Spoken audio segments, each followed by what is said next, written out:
subsidized cornbread. Alrighty, welcome back everyone to Undermountain, our epic dungeon delving adventure here on Javelin Entertainment, where we stream the story every Thursday at 6 p.m. Central. If you missed the last chapter, you can find it on the channel page or by clicking on the playlist link down in the description. And last time, our adventures began with combat with a group of ropers. Zella was able to hit the first creature with a volley of arrows immediately, but the said roper did pull in Valcrie and nearly knocked her unconscious with one bite. Some clutch temporary HP coming into play. The roper was killed quickly, but a second larger roper appeared and proved to be a bit more difficult, restraining most of the party in its tendrils. But they slowly ticked it down with Valcrie blasting its brains out with a streaking starlight, and only slightly covered in some rubble by a wayward eldritch blast. Elias was able to heal the party back up with a quick rest, and they continued on to a clearing with large mushrooms, and there they found a woman by the name of Darribeth and her pet toad Teeha. Ari came into the clearing to converse with Darribeth, and she shared some tea with him. The party was also able to find the last devil's mushroom that they were looking for, and Ari cast a locate object spell to try and find the gem, the final object they needed for the Alchemist. He was able to get a hit, and they located the resting place for such a gem, but found it surrounded by a group of Kua-Toa. The Kua-Toa thought they were messengers of their new god and took them to the archpriest Noolgaloop, who asked for their help in creating a statue for their new god Klaabu. The party agreed to help gather the materials for the statue and were guided across the level to a far-off chamber where they discovered some driders and giant spiders. Zannah took some damage, but the healing and armor of Elias and Ari were too much for these driders and spiders, and they fell quickly. Zannah was able to harvest some spider hair, legs, and the party continued back towards the river to find the other items they needed for the statue of Klaabu. And that is where we return to our adventurers today. So, you all find yourselves on the edge of this large river, across from the Kua-Toa, at least current resting place, and have your trusty Kua-Toa guard by the name of Garlek, and your spider legs and hair in tow. What are you all doing? Kua-Toa, Kua-Toa, Kua-Toa. Sorry. Alright. Wahi, wahi, waho, ho, ho. Hey, wah, wah, wah. Hey, wah, wah, wah. Alright, I'm done. So we needed to harvest how many spider legs? Do we remember? You guys got plenty of the legs and hair, but you had to get some wood to make a chariot and a weapon worthy of a god. Oh. Alright, guys. We haven't seen any wood, have we? I mean, our bartender. Our what now? Nothing.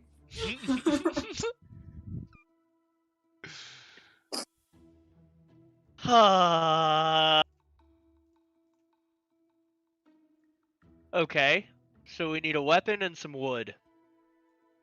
And I gave away our weapon that otherwise could have been worthy of a god to the Etten because it seemed fun.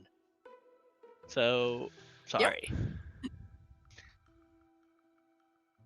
And I don't want to take it back from him because I rather like him.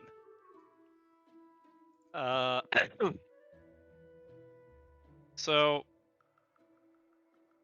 what is the Alchemist gonna do with the emerald again? I feel like we've been doing this for 3 weeks and I don't actually remember why the Alchemist needs an emerald.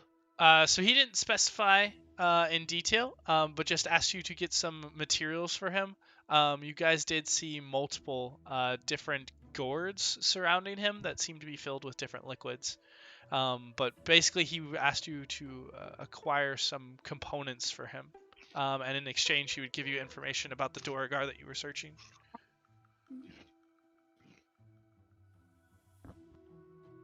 Okay.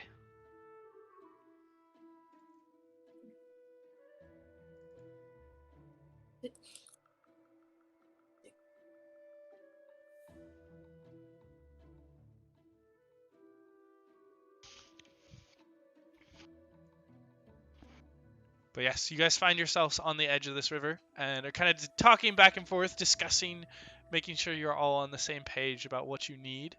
And you can still see the Kua-Toa who kind of give you glances from across the river every so often. And Garlic kind of sits there watching you all, kind of watching the interactions you have, and specifically kind of focusing on the small goblin that you carry with you. But seems to be quiet and pensive for the moment, waiting for you all to sort of decide the general direction or to ask for his help.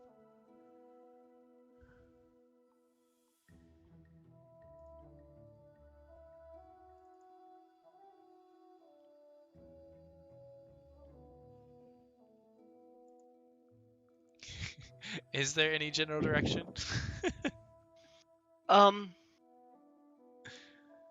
I don't know. So we need a weapon and we need some wood, and we haven't seen either yet. Correct. And like, I don't really want to just wander around fucking aimlessly, looking for weapons or wood. Was there any weapons on these driders, or were they like just casting shit from their hands? They did have weapons. They certainly weren't impressive by really any means, but they did have like basic kind of curved long swords and longbows. But like, if I were to cast mending on it, get it repaired, and like polish it, is that good shit? You think? Like, You could try, or you could ask Garlic what his opinion was. yeah, let's talk to Garlic if he knows where wood or a weapon are. That's probably better. seems like the move. We've got a fucking NPC sitting next to us. Yeah, we'll be helpful. All right, Garlic. Wood and or cool weapons. Where do you think we ought to go? There are many to travel down these waters. Perhaps you could find a raft that could provide enough wood. Or there are the mushrooms. We passed many of these Zerkwood. They have a wood-like quality. If you cut down enough of them, I'm sure that would be adequate as well. For weapons, the driders, they have spider-like weapons, not quite elegant enough for the god of the sea people, Klaabu. Perhaps something larger, heavier, can be wielded with multiple hands like our great god.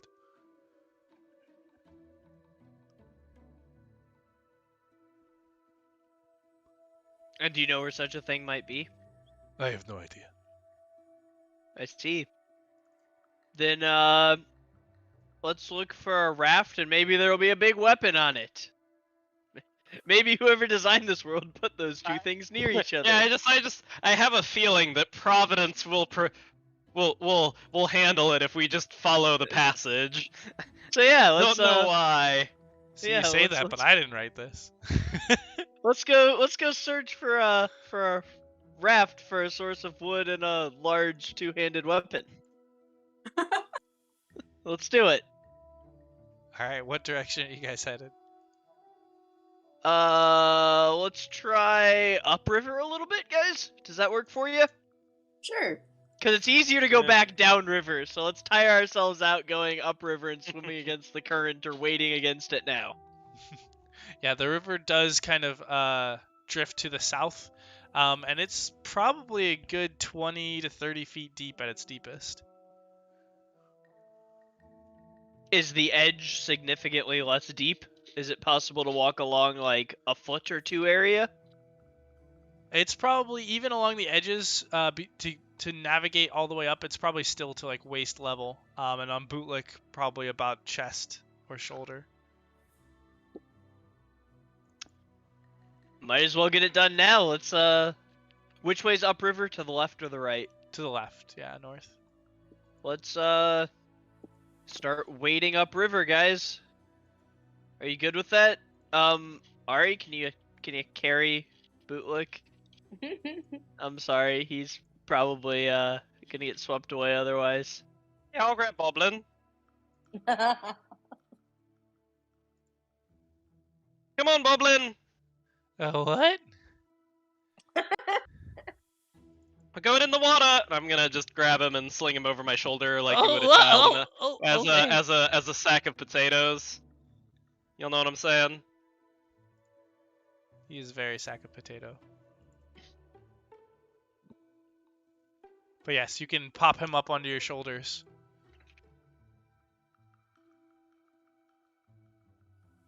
And you guys are headed to the left.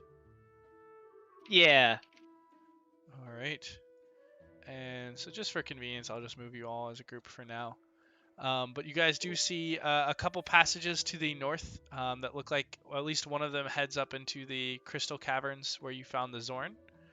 And then down, to the south, you find two other entrances that seem to go deeper into these caverns that you have yet to explore. And there seem to be more further upriver if you'd like to travel further.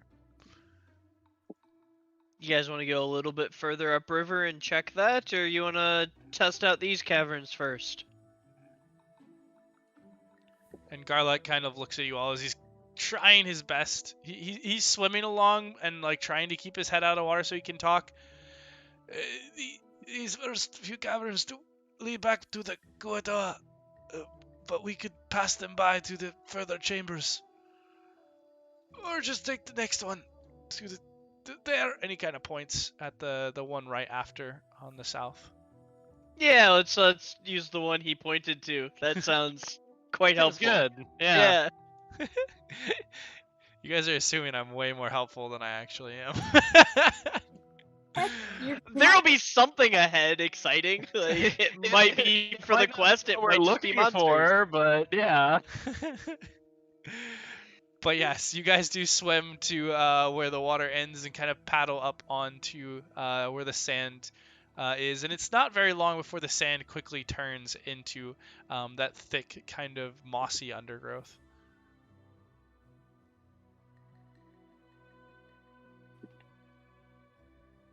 Sand becomes moss. Okay, so moss requires light, right? Do we see a light source? Yes, moss is a plant that requires light. Yeah. You don't see a light source. So that's fucking weird. It could be magical moss. Yeah. Okay, Is Bree, this I just want weird to point to out us? that Boblin is in fact happening, so you can just jot that down. I'm quoting Mean Girls. That's all I wanted to do. I just wanted to quote Mean Girls and twist it for Boblin. That is all. Okay. But in Mean Girls, fetch didn't happen, and in Undermountain on Javelin Entertainment, Boblin is happening, so like that's I think the difference. Bootlick would beg to differ. That's why he's like, Boblin doesn't get a vote. He's Wow. our party pet. Ouch. Like would you ask Freya what she wanted to be named? No. If she could actually tell me, sure. Why not? Are you Well, talking exactly, about but the she moss, can't. Joe? Okay. You guys have seen the moss all over, and there haven't been too many, all over this level at least, and there haven't been too many light sources. So you can make of that what you will. All right. But it's not rare. I'd say we press on ahead. That's not like an indicator that something really fucky is up in front of us. So let's charge forward with abandon. Heavy armor in front. Clanking as we go. Okay, so we've got Ari and Elias up front. Who's going in next? Middle. All right. Put Valcrie and Zella and Bootlick, and then Zarn and Garlic and Zannah will pull up the rear.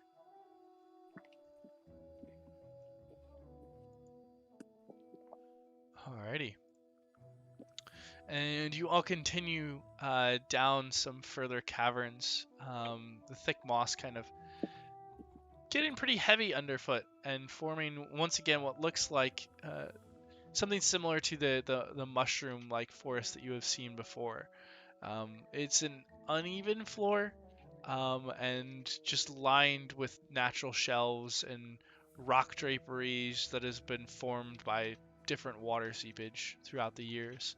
And slowly there are just these mounds all across the ground that begin to grow, and you see the large zirkwood mushrooms begin to kind of pierce out of that and up towards the ceiling.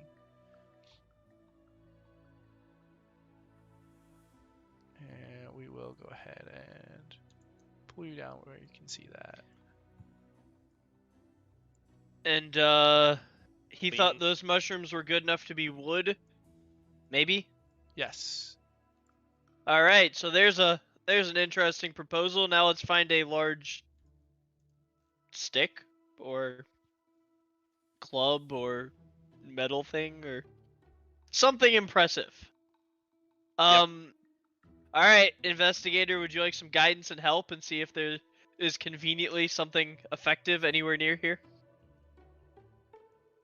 We can try. Let's get it. Let's see here. Oh no, we moved. Here we go. With help or solo?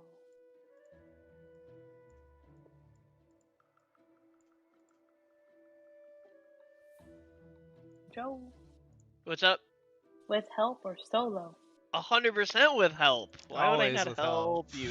Well, I can assume, or Austin could be like, he didn't say that, so you gotta go regular. So I'm just saying, solo This is or fair. with help? This is fair. Yeah, gotta play the game. Plus 1d4. How about 26? Okay. Valcrie, as you begin to kind of look across this area, you see these mushrooms that stretch, forming this forest that goes far into this deep cavern. And throughout, you can just hear this occasional clicking noise, just kind of echoes throughout the caverns.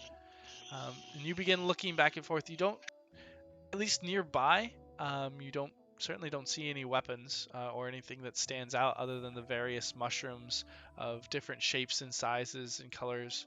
You see, again, more of the ones that are similar to like a cask shape that have thick husks. You see others that have that leather-like exterior with the dark brown edges. There are others that, again, look like tongues stretching up from the ground, and tall, slender mushrooms with bright blue bell-shaped caps.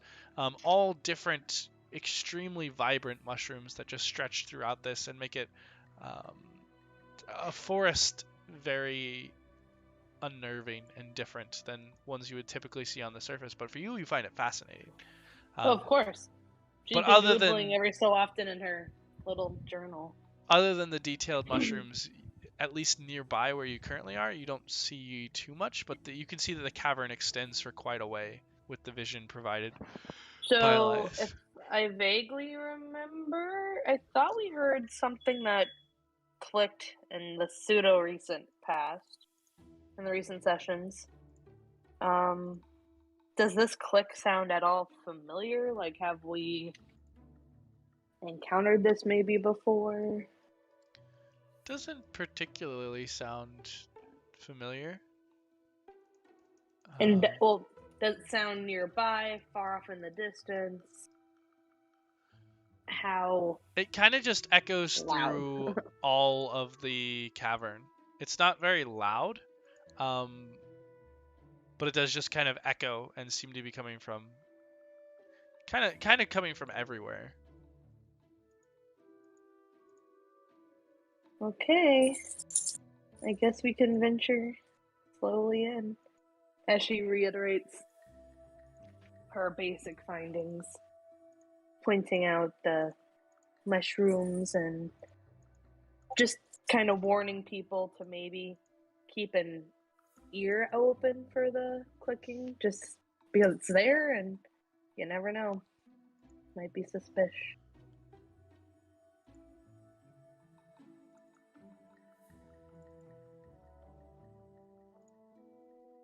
What is directly above us?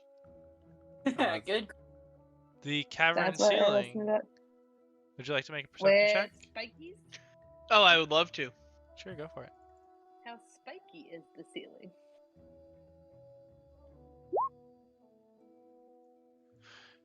Yeah, Elias, you look around, and at least above you, directly above you, you just see the cavern ceiling.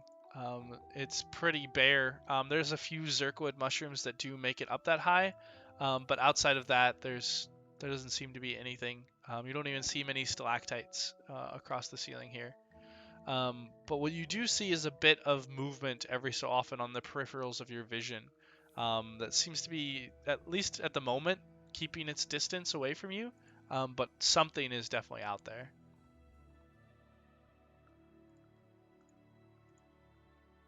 I think we should keep a lookout above as well as ahead. Sounds good. Ari is very confused with this concept of looking out or caring what is in front of you. Well, perhaps Ari just needs to be ready to slash and whack. Yeah, born ready to whack. Born go. ready to whack. Then onward. Would be more worried if he had taken any damage in the last 2 combats, but it turns out, can't even be touched. You have some health missing. That was from 3 weeks ago. Oh. And I still have my full pool of lay on hands, but it's just like, well, if I take any more damage I might use it, but I'm vibing with 13 temp HP, so like why bother? That's fair. Alright, but yeah, you guys push into the cavern further, and there are more mushrooms growing. Now you see kind of shelves of the mushrooms beginning to come out of the sides, the ones that look like flesh that are just holding off. And still that clicking. It's now gotten a little bit louder where all of you can notice it, but still not quite identifiable in a single point of location.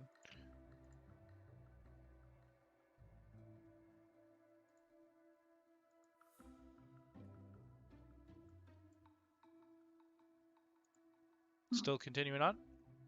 Yeah. Maybe somewhat cautiously, but observant. Alright, kind of keeping an eye out as best you can, looking through the different mushrooms. Again, every now and then you think you see something on the edge of your vision, but you look and it's gone before you can get a focus on what was there. And you do see a small kind of offshoot, a small cavern that leads to a different direction, but the main forest seems to be pushing further south.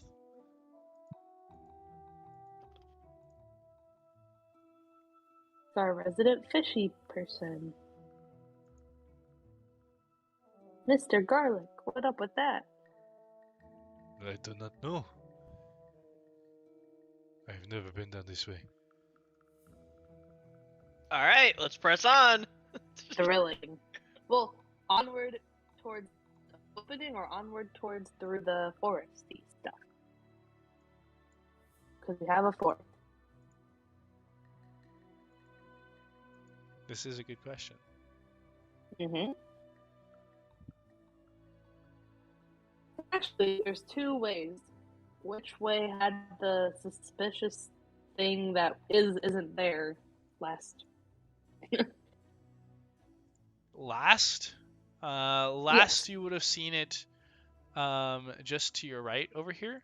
But I mean, you're seeing it all over fairly often. So it's like jumping around us, so sometimes on the left, sometimes on the right. Exactly. I hate it. Okay. No surprise, please. There's always surprises, though. I know. Don't like surprises? I love surprises. If I know it's coming and then I get surprised, I don't like it. If I don't know everything about it, not great. But if I don't know anything about it and then it happens, then surprise. Surprise! Yeah, but because I know this bitch, or whatever it may be, is following us, and I'm not thrilled. Because then there will be a jump scare. Don't like it. But yeah, did you guys want to continue down, heading south through the forest, or try and explore this offshoot? I'm not the lead. Ari, pick a direction. Left. Okay, left it is. Good call. Alright. So Character pushing- left. To be clear. No. Oh. Character left. Sorry. Wow. I am always directionally in character. Oh, that's a big pile of bones. See, good pick. It is a big pile Is of that bones. really a good What? pick? Why is there a big pile of bones? Yeah, so you immediately can As I'm tell about at the to far get end of this kind of nook, is lying on the floor is the bones of several. There's smaller bones than humanoid bones, and from this distance you can see that there are dozens of them.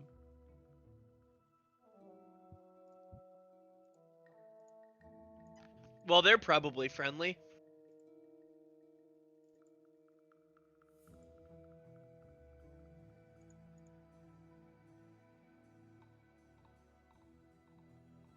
Let's press on carefully.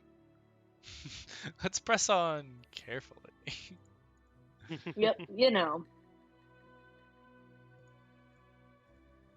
Alright, continuing So- on through the chamber, you get close and you see more of these kind of fungi, patches of the different species that grow near a small pool of water on one side.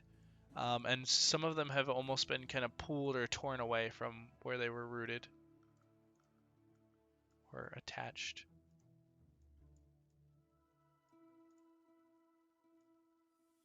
You make it through and you see that the cavern does connect out with the other side.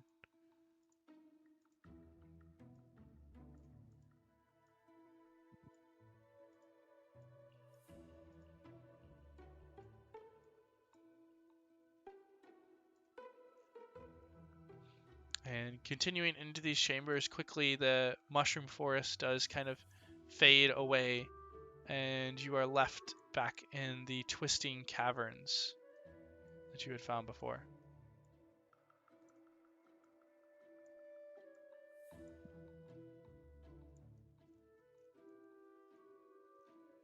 And eventually, you get to what seems to be a fork in the road, or fork in the cavern. And one heads to the north, and one continues on to the south.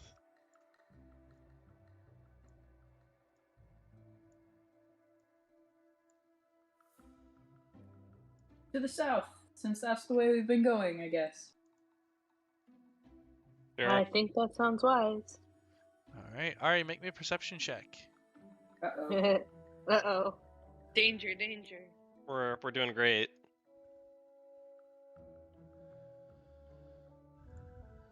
Okay.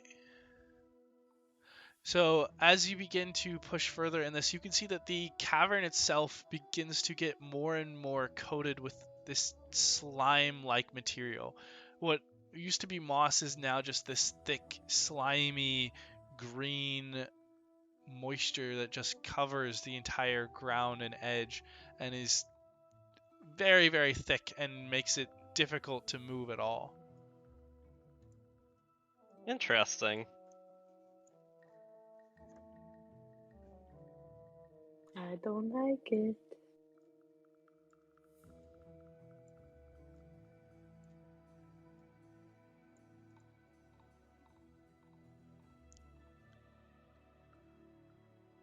Alright.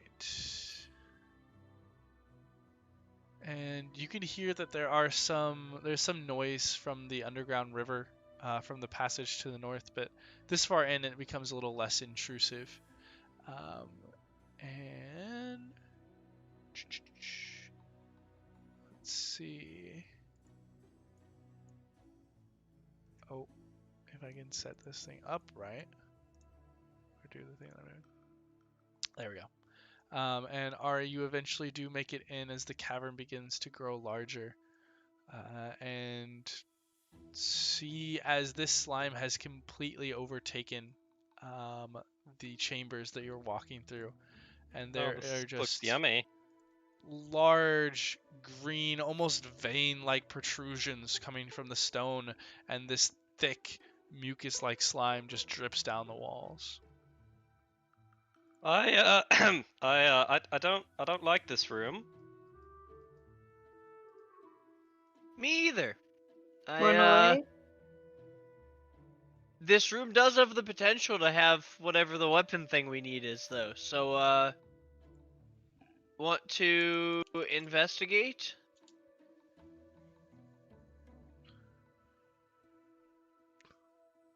Okay.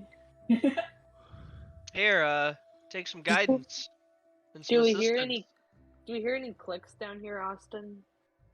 No, the clicks disappeared once you left the mushroom forest. Okay. Then I guess I'll investigate.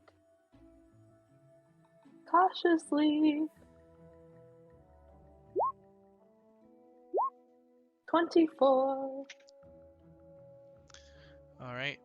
As you all begin to enter this room, and together Elias and Valcrie begin to look over the various areas, searching for any sign of some sort of weapon. Valcrie, you begin to look around the edges, and there's kind of these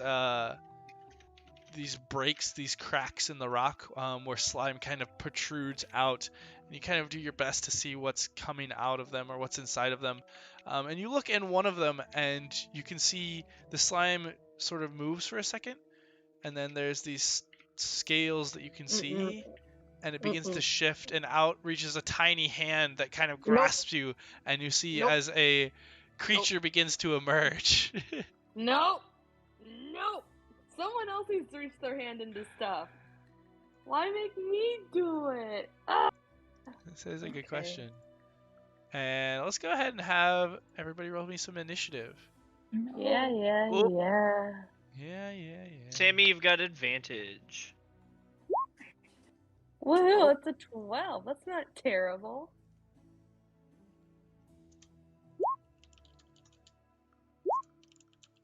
Damn it.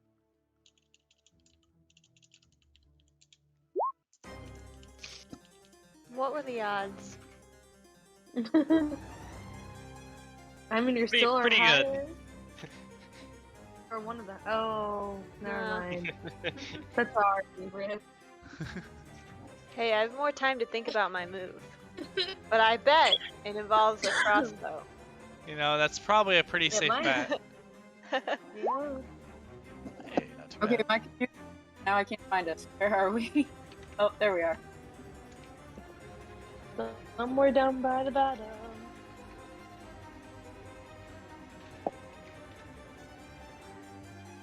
Ugh. Alright, where is Boblin? There we go. Cool. And let me roll those guys on. Oh, I need the Kua-Toa too. Shoot. Let me get that one too. There we go. Okay, all of the NPCs that you guys have gathered. One, two, and three. Alright, and Ari, you were the first to react to this, as you kind of see some of them pop out near Valcrie, and one of them pop out nearby you. How angry do they look? They look like small, angry little lizard people, but very Okay. angry. Whack. Whack. Alright, both of those will definitely hit, and with 2 quick swipes, you just cut this creature into 3 pieces, and it falls down dead in front of you. Move. Shove. Sad. I mean, that's the one. That's the one to roll low on. Yeah, you kind of come up and try to shove, but the creature is just a little too quick, at least at the early moment. Anything else? Nope. That's about all we do in a turn here. All right. Zannah and Garlek, you are towards the back and hear some sounds and are trying to kind of move up to see what's going on. In the meantime, these small little creatures. Ari, I need you to make me a Constitution save. I missed that. Ugh, of course. Oh, Bexara, why? I don't know why my music died. Okay. Well, that might have played into things a little bit, but that's okay. We'll handle that next. But there is just this absolute stench that just reeks from these creatures and from the nearby area, and you are considered poisoned. That's yummy.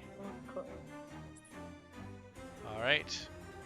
And these creatures will go ahead and just with their claws and teeth try to attack at Valcrie and Ari. So Valcrie first with 2 claws and a bite. 3 attacks. That's gonna hurt. Is your AC 11, Valcrie? Maybe. So this creature just tries to jump on you and scratch and bite at you on your leg. And surprisingly, even your clothing is able to hold it at bay pretty well. But one of the claws does kind of carve through and catch onto your flesh, and you will take 6 points of slashing damage. Ari, on the other hand...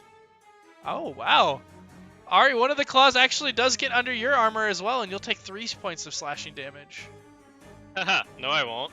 Alright, yeah, I guess it's reduced to nothing. Got him! So, it kind of makes it underneath, and then there's a layer of kind of chain that it gets kind of caught in, and it just kind of scrapes along. But yeah, they are currently just kind of... What if he... They are wrapped around you two, and that'll bring us to Valcrie's turn. Valcrie, I need a Constitution saving throw. Oh, because they're smelly. Yeah, +4. Alrighty. +4. Oh! Yes, you are also poisoned by these creatures. Which, remind me, means what for attacking? Your attacks are at disadvantage. Disadvantage? Yeah. Okay. Well, let's see. We didn't rest, so that's not there. So, Oh, what do I want to do? Unfortunately, pretty much everything is a range of mine. So what can I do? What about this one? Actually, this might be my one chance to do the other thing. Because I don't touch it. What is it? Okay, here. Just in case I can, but they seem pretty weak, so it may not matter. But I want to try to use this ability. Oh, that's a lot. Bestow curse. Well, long story short, wisdom save on the bitch in front of me. And we see what happens. Okay. DC is what? Oh. Mine's 14. Does not really matter. There's no way he was making any DC. So, let's see. How do I want to curse them? So I pick one ability score, and they get a disadvantage on ability checks and saving throws made with that score. How about more wisdom? Because that's fun. Sorry, reach for the turn. A disadvantage on wisdom, ability checks, and saving throws, please. Oh, And gotcha. since it's Okay. cursed, it also has disadvantage against attacking me, since I'm probably going to stand in front of it. And it has to make a wisdom save at the start of each of its turns. And if it fails, it wastes its action. And then there's other stuff. Hold on. These are options. You choose one of these. Oh, can we do the disadvantage then? Because I don't want to keep hurting me. Yes. Okay. Disadvantage on that's attack fine. rolls? Yeah. Yep, we can do that. It is Cool. cursed, and you reach out, and just this magical energy just pulses down your arm and wraps around the creature, and its eyes just go wild. And it looks like it is fighting against something that is already there. And I will say, side note, although it probably won't matter based on their low HP, but because I am doing, what is it, 4th level spells, it's a 10-minute duration if it survives that long. Good to know. Yeah. That's my turn. I'm cool with Elias. Alright, let's get a shillelagh up with a bonus action. And let's make... Which one was injured? Neither of them. Let's make this one make a dex save. One on the right? DC 15, yep. Alright.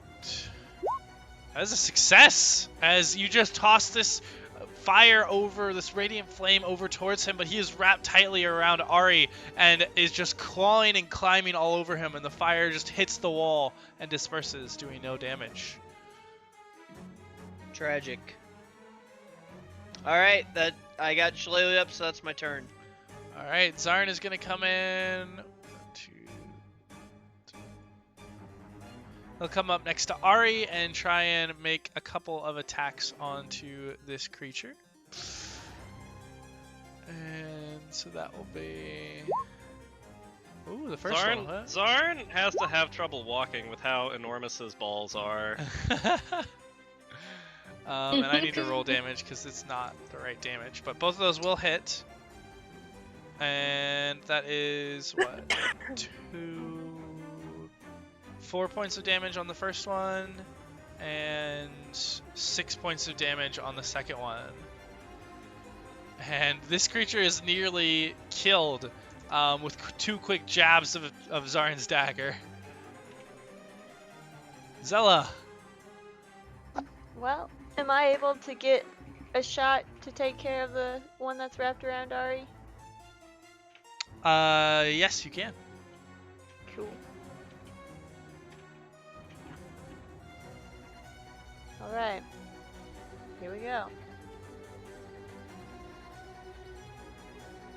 And all of those will hit. Alright. Squishy bitches. And then the second one gets a D8. Yep, and then your sneak attack. Oh. Couple extra damage. But yeah, you just give this assault of bolts against this creature, and it is peppered and looks like a porcupine, and it is no longer moving. Woo! Oh, I forgot to change over.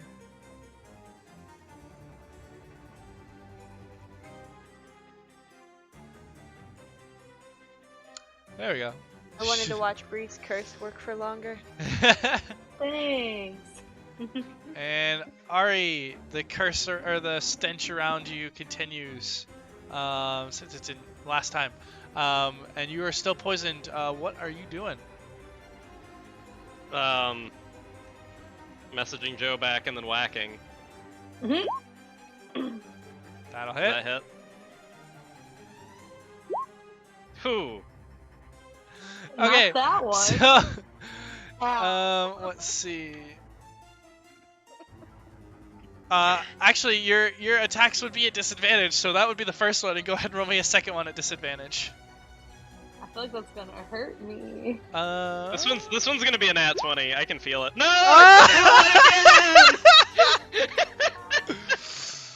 Oh goodness, that's hilarious.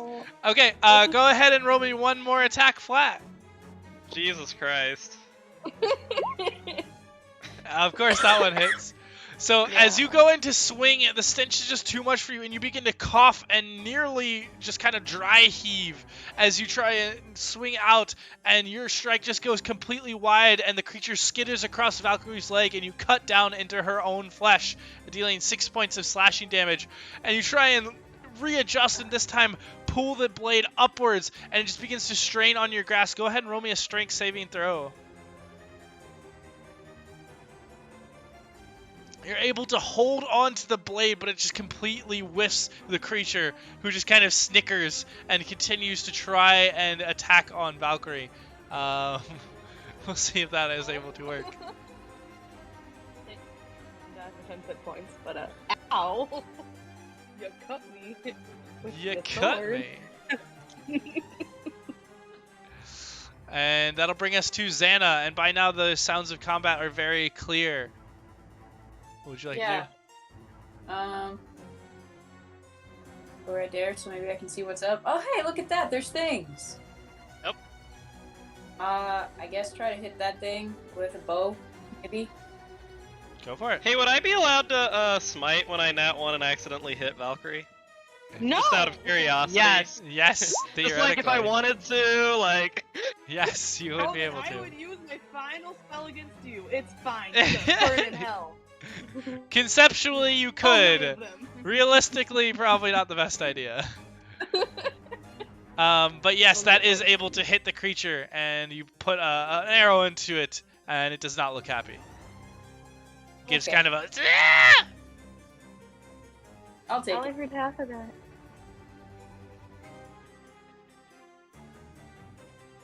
Alrighty. Garlic is going to come in. Can't quite reach them, but is going to kind of take up a defensive position. And then this creature is going to once again try and swing out at Valcrie. It is at disadvantage, though. Yep.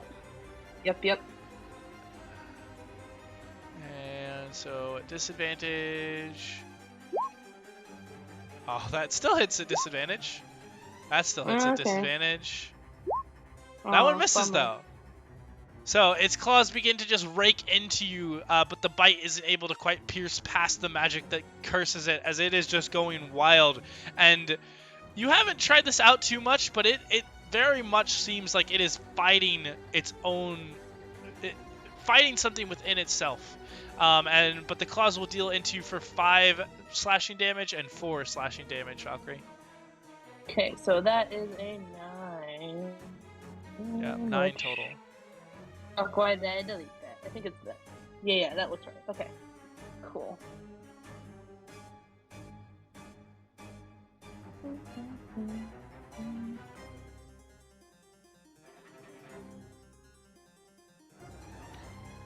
Alrighty. After them, it is Bootlick, who will continue to kind of... Actually, no, he can't reach there. For the first time, Bootlick kind of comes out with his knife at the ready, but doesn't make it to the enemy. And Valcrie, it is your turn. Where are you, Bootlick? Okay. Well, just in case I am able to hit at disadvantage, we're gonna use my maddening hex, so bonus action to hex it. And then, so he's gonna get a hex from moi, because the only requirement is that I cursed him. So I deal psychic damage to the cursed target of your choice, then 5 feet. Yes. So the one in front of me, would be the goal. What's my charisma mod? So my charisma is +3. Alright, so you kind of twist the magic that you already have around this creature's mind, and it just begins to go chaotic and shake around you. But it's not quite dead yet. Well, that's cool, because it's my bonus action. And then, may I use movement to step back, so... Well, or actually... Because my attack's already at disadvantage, does it matter if I'm at disadvantage again? Sorry, from being up close with a ranged attack? the poison from the stench faded at the start of your turn. Oh, dope! Yeah, then we're gonna just step back and risk another attack so I can... The only reason it Eldritch didn't for Blast at Ari is because I regular. forgot it originally. That's cool. Okay, well I'm gonna step back. It can try to hurt me, Alright. but now it can be a ranged attack. It will so. take another attack at disadvantage. And it swings out another claw, and this one misses you. Dope! Alrighty, now we're gonna Eldritch Blast for 2, is that right? Still on 2? Yep. 2 2 blasts. Still on 2. All right. Pew. Pew. The first one will hit, and that is Big definitely shoot. enough. As you just Yeah. send a blast forward and just scatter pieces of him across the back wall. Nice. She just smiles.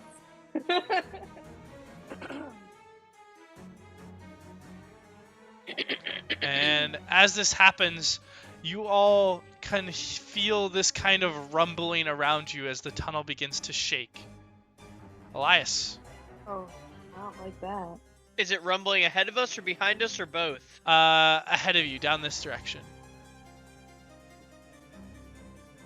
All right. Could I hold an action to pop Channel Divinity if something comes, so I can get people getting health? Yeah, I don't see any problem with that. I don't want to waste it if nothing pops up, but I would like to get everybody up and safe if this is about to be a big monster. Yeah, I think that's fine. Cool. Then that's what I will do with my turn. Alrighty. And then that'll bring us to Zarn, who's going to kind of look around and be like, do we stay or do we go fight? Or do we stay or get out of here? And Zella.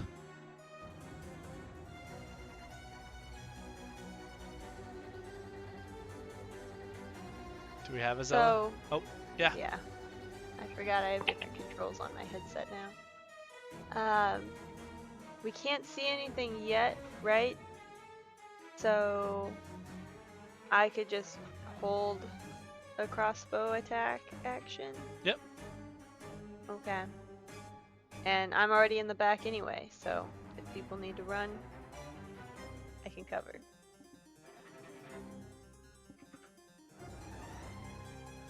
Alright, and Ari.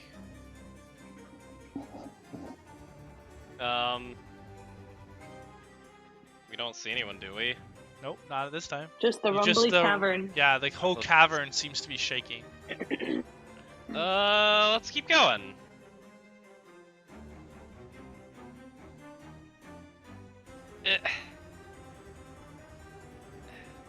I'm not sure what the lighting's doing, but You seems find to be- yourselves in a dead end. alright. We dash back.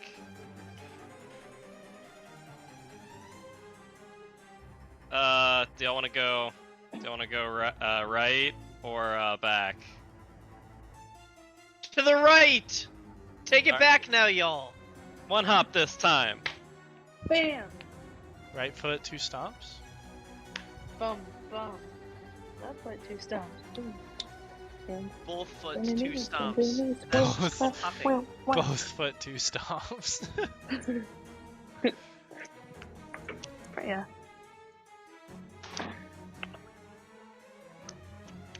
Well, that fucking tastes like peanut butter, Sammy. Oh, goodness. Yeah, so Ari, is that your full movement? Yes. Alright. Zannah, you are up.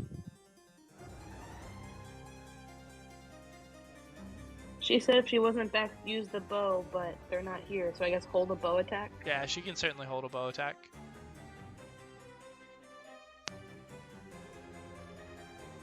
Alright. And Garlek is going to kind of, once again, raise his spiked kind of, what is this thing called? A pincer staff is what he has. And he's going to kind of raise it defensively, just kind of waiting and looking at you all to see what will happen. And at that moment, the tunnel begins to swarm as dozens of these lizard-like creatures begin to pour out and rush you all, and triggers some held actions. So Elias, you summon forth your aura around you. Yep. And Zella, if you'd like to go ahead and make some attacks for me. Yeah. Ooh. Almost not worth it.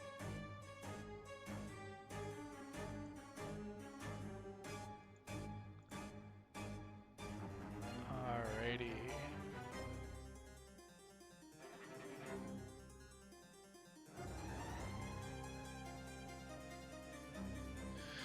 Okay, as these creatures just begin to swarm in, at first the tunnel just shaking. Zella, you fire off, and one of them does hit, but you just fire off into this horde, and one of them sinks in further, not into an enemy, but into an ally.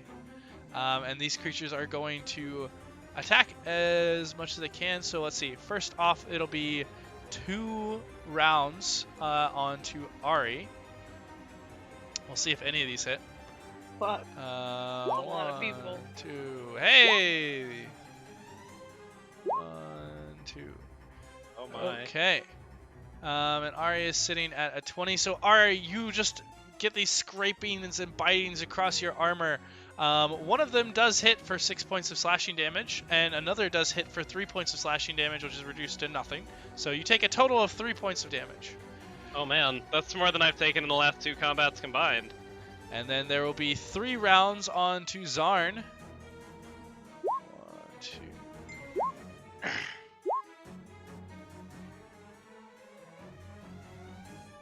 Okay, 1, 2, 3, 4, 5, 6. Let's see. He's got a nice old AC of 12. That's solid. So 4 damage, 5 damage. So that's 9. Only 9 damage so far. Hey, and both the bites missed too. So 9 total damage. That could have been way worse. So he's not doing as bad as he could do. But then we get to our poor, unfortunate Garlek, who's gonna just be surrounded and take 4 rounds of these attacks.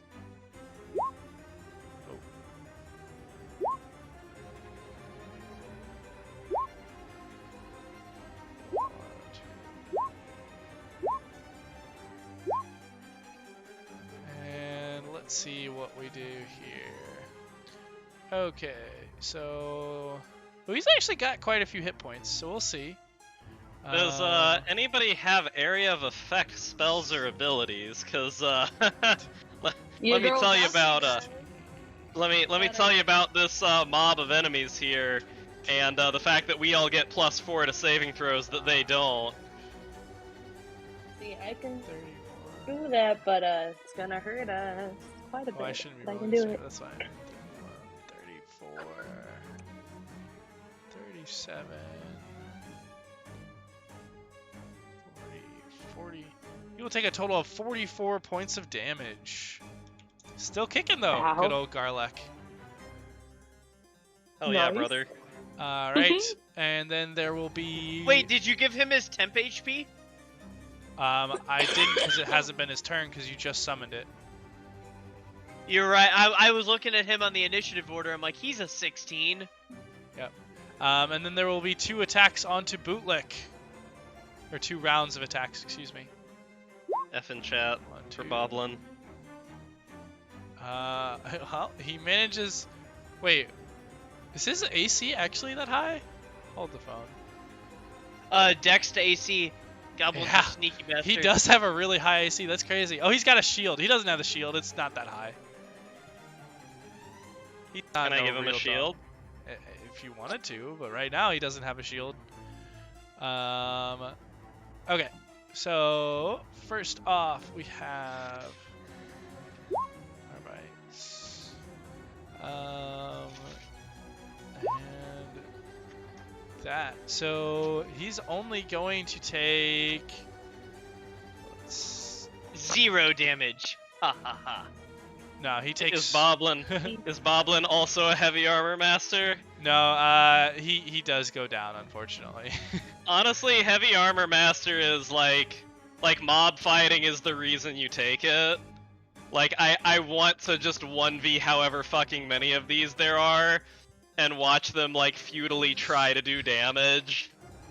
Yeah, these 2 creatures just jump onto Bootlick and just take him down to the ground as he gives out a yelp and is unconscious. And it Guys, is... would y'all be mad at me if I used my action to use Lay on Hands to heal Boblin instead of doing anything useful? He is I going to wouldn't make be a mad death at you at saving all. throw. Okay. Cool. And Named NPCs get death saves, right? They do. That's how we're doing it. yeah, they do. Valcrie, it's your turn. So, only downside is that area of effects are pretty big, but I got a spell I really want to try. But it's a 30-foot radius sphere, so that's like really big. Also, if you hit Boblin while he's down, you know, he just Dies. takes it. He fails a death save. Assuming No, he I'm hasn't aware, failed thank you. anymore. But that is also, yeah. How many hits did Boblin tank? He took 3 hits. You're not sure how many he took while unconscious. So, let's see. I don't know what the range would be. Oh yeah. Well, I considered it.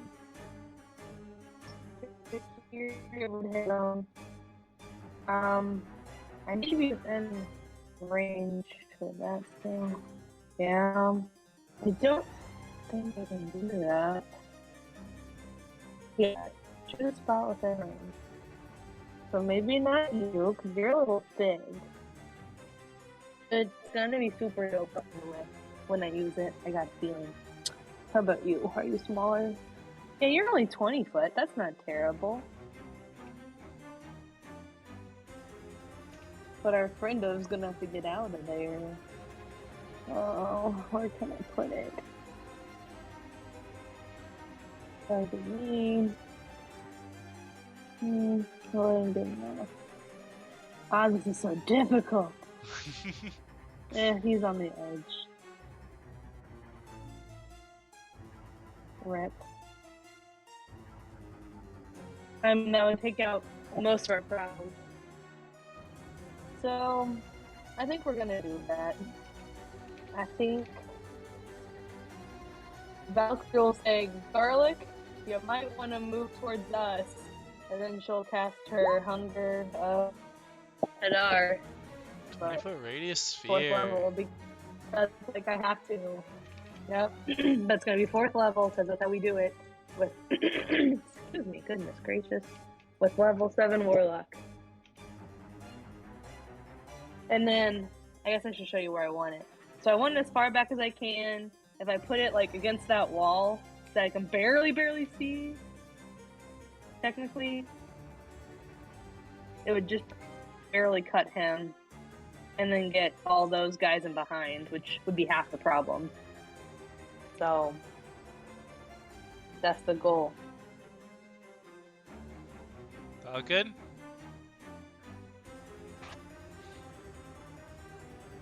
I mean, final answer. That's... Because it has to be a point that I can see, I believe. Yep. Yeah, well, yeah, the point within range, so, like, I'm trying to put it as far back against that far wall as I can. And then I tried to warn Garlic to come towards us, so he gets out of it.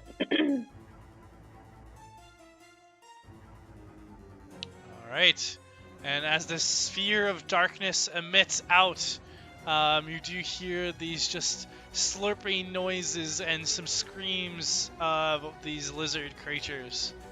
And I think it is on their turn? Yeah, starts and then ends their turn. Yeah, so starts the area at 2d6 and ends at 2d6. Alright, do you want to go ahead and roll those 2d6 for me? Ooh, I need a con save from you as well. Okay, hold on. I also want to make sure I'm reading it right. So first, I'm pretty sure it also needs to be a 3d6 because it has to be upcast.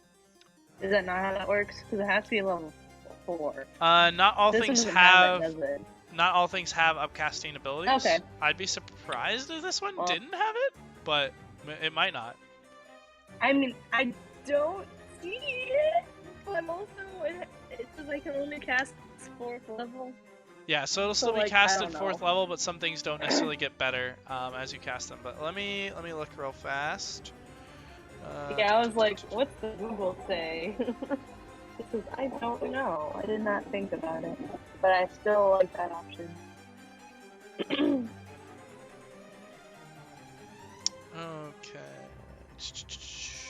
Because, I mean, it might just be a Yep. regular, and that's okay. Nope, doesn't have anything on an upcast. So, yeah, that's it. So go ahead and roll me the 2d6 and That's 2d6. Okay, and then you want, well, you also want a con save. Does that happen first or after? Go ahead and roll me the con Does save it now. matter? Okay, because that just determines poisoned or nah. So, Hell yeah. oh! Nice. I shoved that poison away. Ain't no poison on me. Anyway, so the first 2d6, so this will be the first cold damage. And then this is the acid damage. Oh fuck. Oh fuck, that's a lot. I love it. Fun. And then we're gonna risk an attack of opportunity and walk the fuck back because I think I'm gonna hurt some people. So we're just gonna kind of step back behind Zannah a little bit, but be within the orb or the aura because it looks like it's all yellow. And go ahead. Also, did you do already we roll roll your 10 temp HP HP? yet? No, No, I don't think because so. I It didn't looks know like if we you're were at doing 0. that now. I think it's at the D6 end of plus your 7. turn. Yeah, when you end your turn in the aura. Okay, so 1d6 plus 7. 12. 12 Nice. tempies. That's what I needed. Okay, Cool. That'll be my turn. That's movement and action and shit. So there we go. Elias. I'm gonna step up and see if we can get them to surround us instead of our party, I guess. I don't see a better way to hold the line anywhere. I don't know. Is it possible to try and move positions with Ari or not Ari, Zarn? Is it a thing? Move positions? No. It would basically take your action to drag him away, and he would take attacks of opportunity. But we're the next two initiatives. If the two of us together were to reposition, is that acceptable? You would have to hold your movement, and he would have to be convinced to disengage. But theoretically?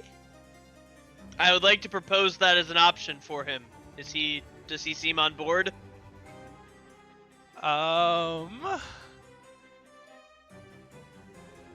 Let's roll for it. We'll see. You kind of suggest that to him, and he's like, "Are you crazy? They're going to kill me if I try."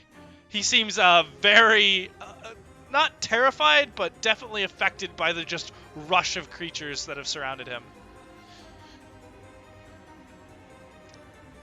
I see. So he's lost his cool. He has definitely lost his cool. In that case, I guess I'm gonna. Fuck! I can't tank very many in any position. Can I push the corpse of Bootlick out of the way and stand there? He'll take an attack of opportunity. Stay in the diagonal that you're in currently. I'm only able to take one hit there. Like, I'm not helpful. You're staying out of the reach of my next hit. Alright then, in that case, I will stand here. I will put a +2 AC onto Ari with my bonus action, and I will. Oh, hell yeah, boys. And I will booming stave that one with my action. Go for it. That does still hit. Ha!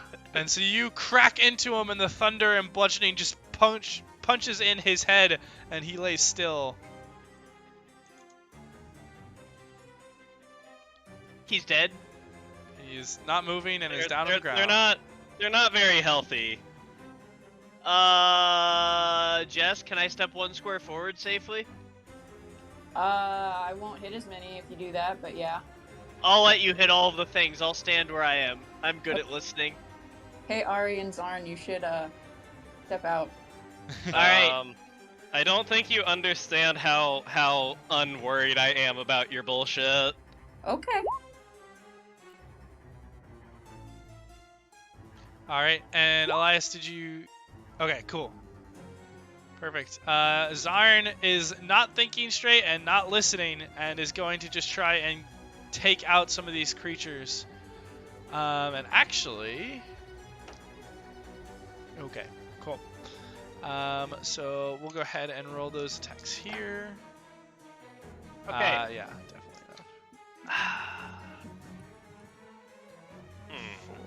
No, that's a bad idea. Wait, no, that's a great idea. I have a galaxy brain. Forced movement doesn't provoke attacks of opportunity, right? Correct. Nope, it does not. Great. I have a great idea. It's gonna be huge. Zarn is able to take out one of the creatures and is just trying his best to stay alive. Zella. Okay. Nobody tosses a dwarf. So I can bonus action shove him 10 feet. So just hear me out.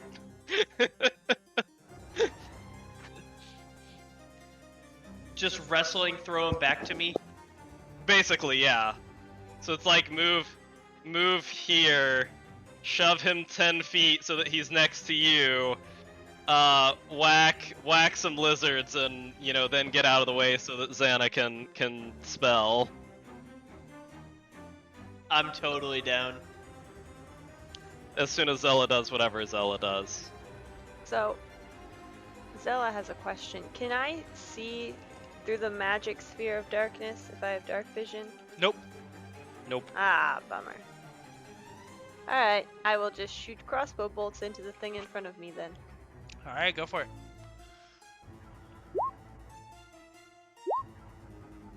Yeah, and with a quick hail of arrows, the one in front of you just falls down, unmoving, with 3 bolts sticking out of him.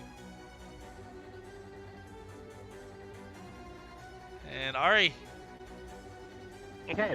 On this one. Whack. Big ol' bonk. Bonked. Is he still alive? Did that hit? It did hit, and he is still alive. Okay, bonk. And that is just enough for you to finish him off. With, Okay. again, 2 quick swipes, you trisect him. Okay. Scooch here. Shove Zarn back 10 feet to be, here. But, like, behind Elias. And, I will not be taking questions about how I'm able to shove him in such a directed manner. There's just a what a doom, and then a hit from your shield knocks him backwards, and he kind of bumps off of the lizard creature and ends up right about on top of Bootleg, but I'll put him here for sanity's sake. Hell yeah! And, I'll use the rest of my movement to, also end up next to, Elias.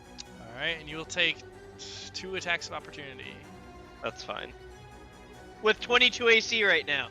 Yes. Correct. Well, with a 23, that does still hit.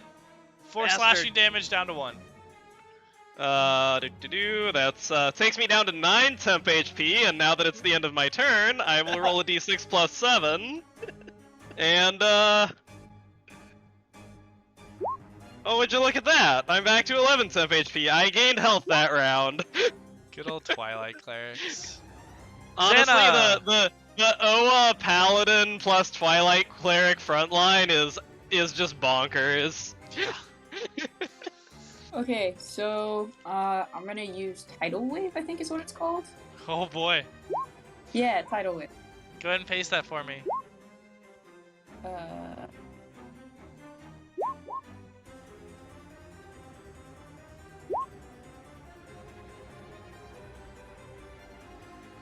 Fun.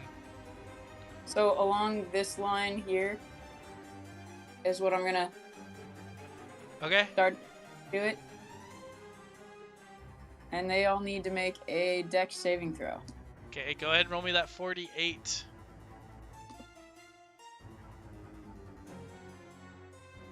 Oh, I don't have that one as a spell. Okay.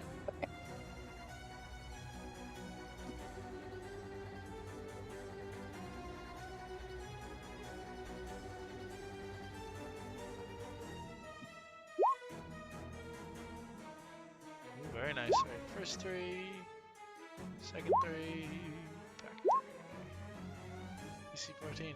Alright, so the wave comes under, and the first ones are able to kind of shift out in front of it, and will only take half the damage. But the back ones are just swept away as the water just rushes, and you just hear gurgling sounds as they are all pushed backwards out of sight. And the wave continues to crash deeper in and flow down into the tight tunnels as it is compressed. And then we need a dex save for good old. Yeah, that's a fail. And then Garlek is going to be swept with them.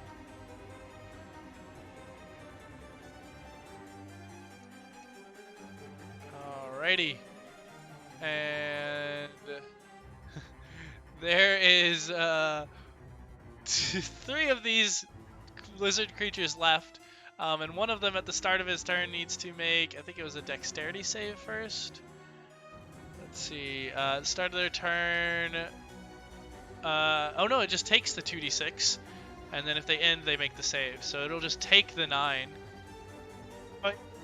Joe, I was busy saving Zarn. Can you save Boblin this turn? Alright, so 1 round of attacks onto Ari. 2 of those. Hey, one of them actually hits through. You'll take 6 points of slashing, half or reduced to 3. And then the bite does not hit. The other 2 attacks didn't hit. And then 2 rounds of attack onto Zella.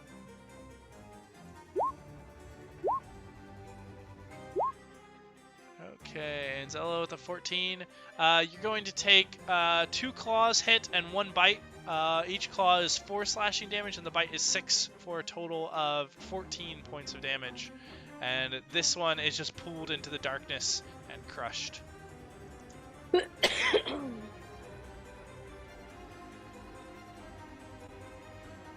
Alrighty. And that will bring us back to Valcrie. Okay. Friendly reminder they gotta make their dex save. Oh. They take that 12 damage or whatever. Oh, yeah. He passed in, so just making sure. I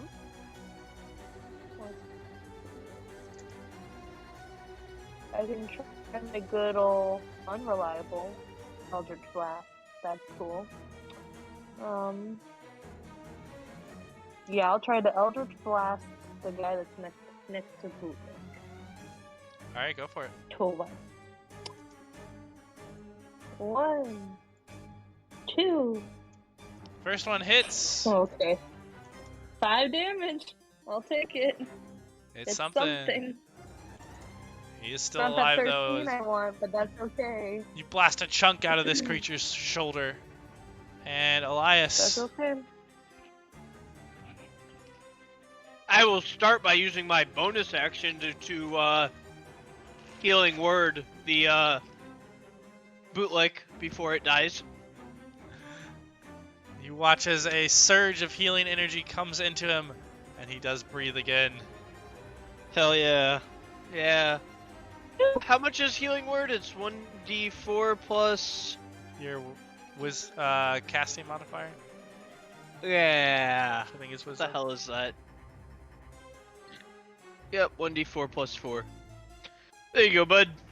Hey, that's all his hit points. Neat. And with my okay. action, there's this one up and that one up. Correct. That you can see.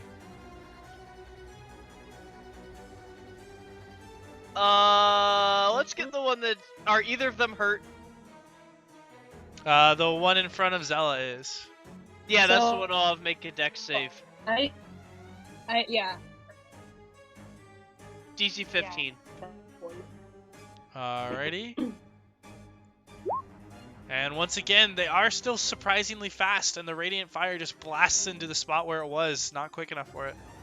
Damn, Tragic. imagine missing. Could not be me. Shit happens, bro. All right, yeah. I That's feel like a my dex turn. save is probably not the thing to have these things make, though. Yeah. If I was thinking about it, actually, I don't know if I have. There's a spell attack at range, a dex save. I can make him make a con save, but that's not particularly. I'd have to go get next to him. Yeah, I'm not good at actually doing damage, bro. I mean, that's not really your job. It's fine. With my movement, I think I will step up 1 square unless anybody has a problem with that. Speak now or forever hold your urine. Alright, I'm stepping up 1 square and ending my turn. I don't think they're gonna live to your next turn, TBH. There might be more, that's why I'm standing there. Maybe.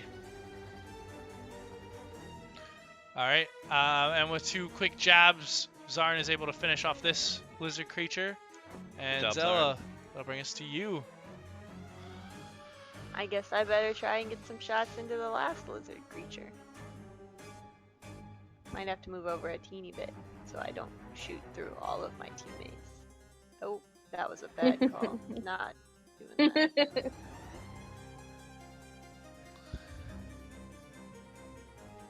What did you see when you cheated and went through the wall? Nothing. Like, all the light was gone. Oh. It was just a tiny sliver. It was just a wall. That'll work.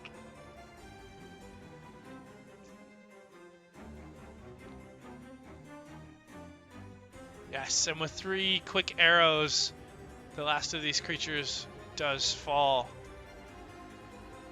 Hooray. Ari, anything you're doing? Do I see any creatures to whack? Nope.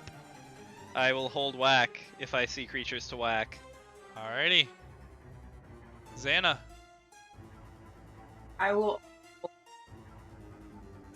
Arrow. I'm sorry, I missed that. What was that? One more time. I will also hold arrow. Holding an arrow. All right. Noted.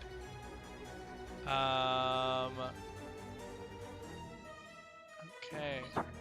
Bootleg is going to stand up and move. Oop, I forgot about the difficult terrain, but it doesn't really matter. He'll move there. Valcrie.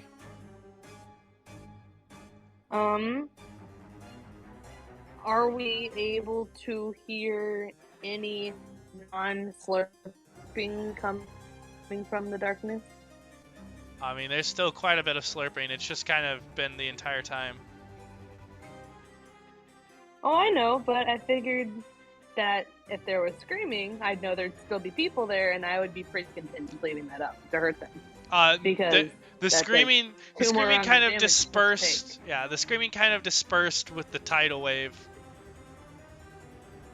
Between the tidal wave and the darkness, there's not much screaming anymore, but there's still a lot of slurping. Well, then I think we will end the slurping. So, free action to stop that. Alrighty. And then I shall assess the situation. See if I see anything.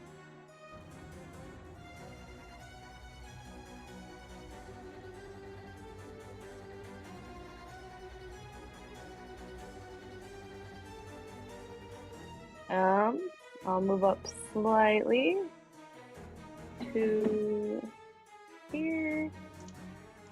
Well, actually, sorry, here. Yeah, I think I'll just hold a my Eldritch Blast. Yeah, and with if I see that, something. being able to investigate in, you see that there are no enemies remaining, and just some of the corpses of many of these lizard creatures and one poor Garlek.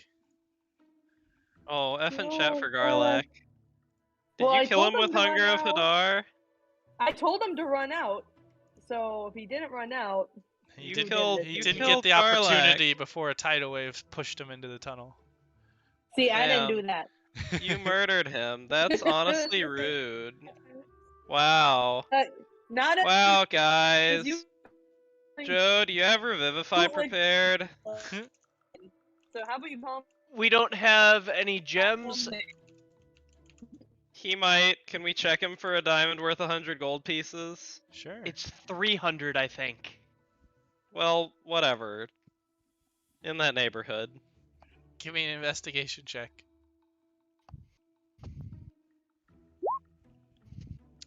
You see on him, he's got pretty basic kind of clothing. He has this kind of curve-headed, spiky staff, and a small pouch on him. And you open up the pouch, and there are some fish bones, a few shiny stones, and that's about it. Shiny stones. Shiny stones. They're like smooth rocks. Smooth rocks made of compressed carbon. No, Mm. not that shiny. Damn. Sad. Sad. Hey, you killed Garlic. What'd you go and do that for? I'm not answering because it's not my fault. I did that. And I told him to get out. That's not my fault. He didn't get out. Not my problem. Tidal wave is also not my problem. But when like you blast you people with said, magic, it's kind of your fault. Nope. All right, you can shut the fuck up because you said use an AOE. That's what I did. You're welcome. I didn't see her kill Garlic though. I put it where I put it. I put it as far back as I could. I told him to run out. Okay, well if I tell you not to get hit with my sword, how does that make you feel? Like why didn't you just not get hit? Why'd you fucking roll in that one? Hey, now in the future, just don't get hit. Easy. Next time, don't fucking hit me. You're welcome. Well, if you just don't get hit, that's what look at what happened to Garlic. If he had just not gotten hit, he wouldn't be dead, would he? You're correct. I told him to get out. He stayed. You're welcome.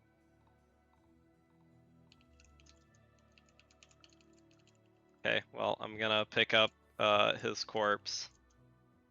We're gonna take him back to his fish people.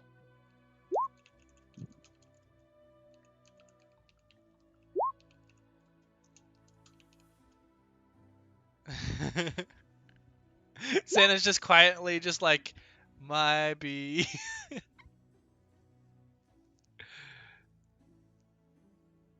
Yes, you pick up the unmoving body of Garlic, surrounded by the many, many dead lizard creatures.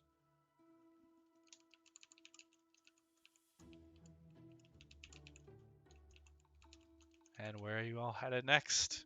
We're still within this slime-covered cavern.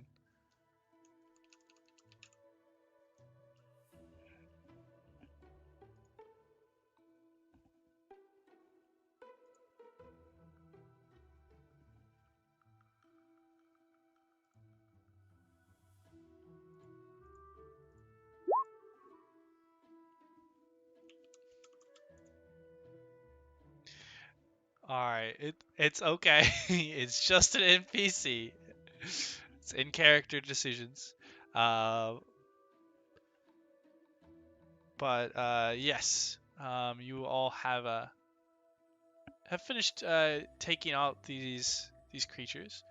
They don't seem to have much on them, but the passage does continue past them, and then there was still the way towards the beach as well.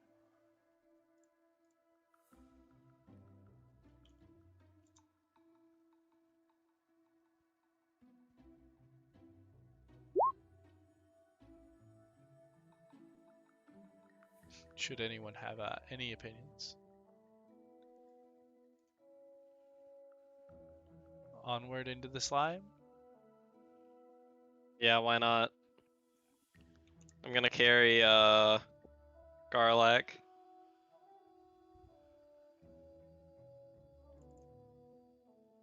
Alright, carrying Garlic forward, you pass over the various bodies, and I'll just move him off for now, but you are carrying him. Okay. And you find these very tight passages that are, you kind of have to squeeze through to get your your larger body or frame through, and especially Elias with his thick shield and heavy armor. And interspersed throughout these tiny caverns are larger chambers. The first one that you come upon, Ari, seems to be mostly empty, but has about 30-foot high walls and just small bones that have just been thoroughly chewed through, and you can see that the marrow has been sucked out. This is a yummy place.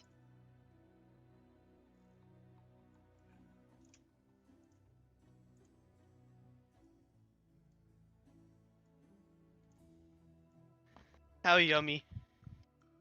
I don't know, how yummy do you think bones are?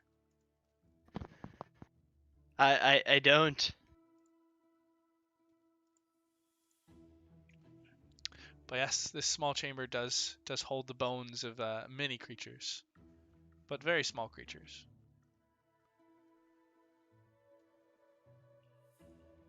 And as you continue on, let me go ahead and move you all to a new map. Oh. Let me get rid of all that.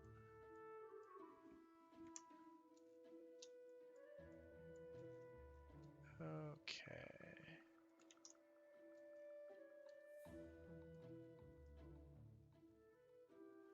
Alright, and as you all continue through this passage, you eventually find this chamber that is significantly larger than the others. Oh, let me reset that.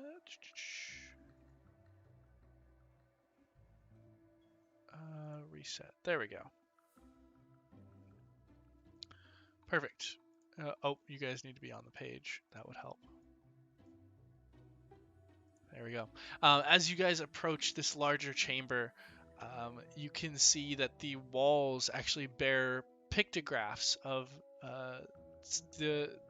look like some sort of fish people that kind of resemble the ones you had seen before, that are just abasing themselves before a creature, a bulbous monster with 3 legs and long tentacles and a large gaping maw. But throughout are kind of these stalagmites that have been kind of sawed off, and seem to have at one point had something on them that has kind of a different, kind of a lighter, clear covered slime compared to the green slime that is everywhere else.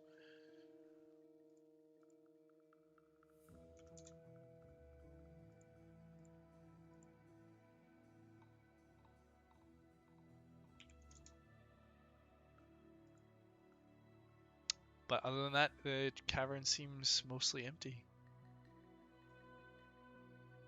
We're doing a bang-up job of finding wood and/or a large weapon.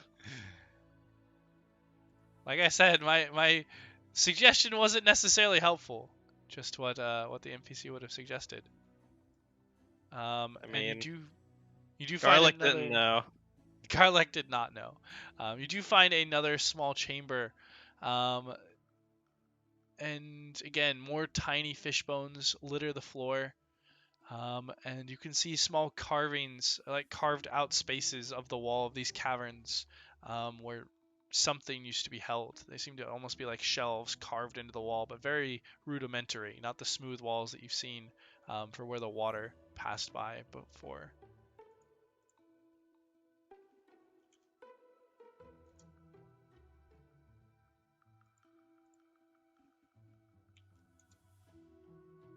Well, let's keep poking along. And still more of these just empty chambers, just filled entirely with this thick green slime that just drips down the ceilings and coats the floors entirely. And finally, after making it through what seems like endless caverns of this thick slime, you can hear the river once again. And I'll just move you up here, Ari. Make it speed things up a little bit. And you can see the beach once more. Alright. We back.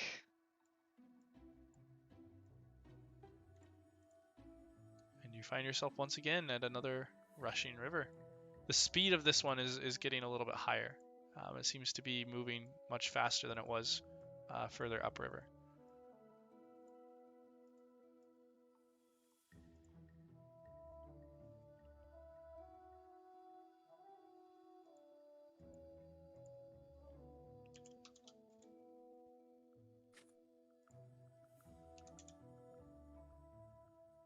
Would my survival instincts tell us if we can traverse this water? Go ahead and make me a survival check.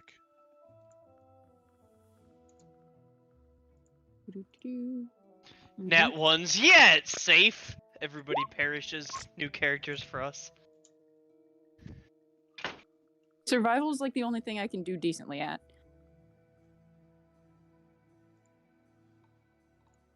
Okay. You looking at this, it doesn't seem dangerous, but it definitely seems difficult. Specifically for someone like Bootlick, and maybe Zarn and Zella. The rest of you can probably swim it, but it looks like you could easily be swept further down. Making it to the other side isn't that difficult, but doing it in a timely manner is a bit of a challenge. So, what do you guys think? Are we playing the swimming game or nah?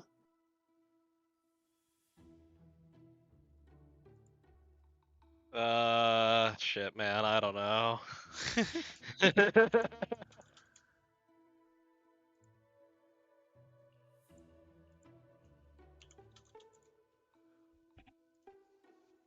Well, Zella, how do you feel about this? Because it might be a little strong for you.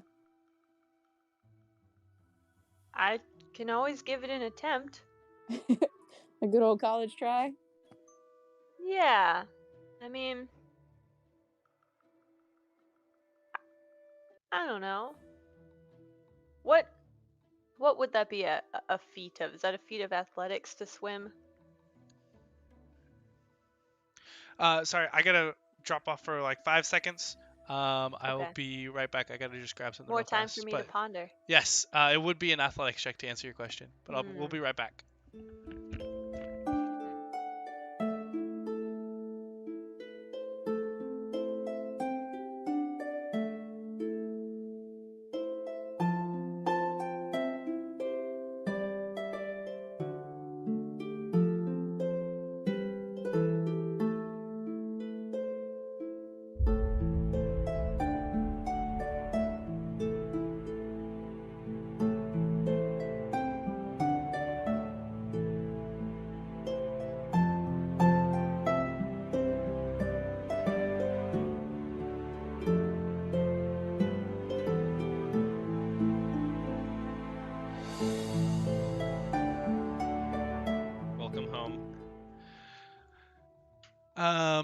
But yes, it would just be an athletics check to try and swim across this.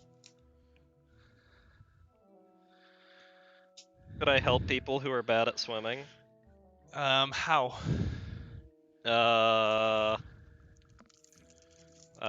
Let's see. How far across is the river?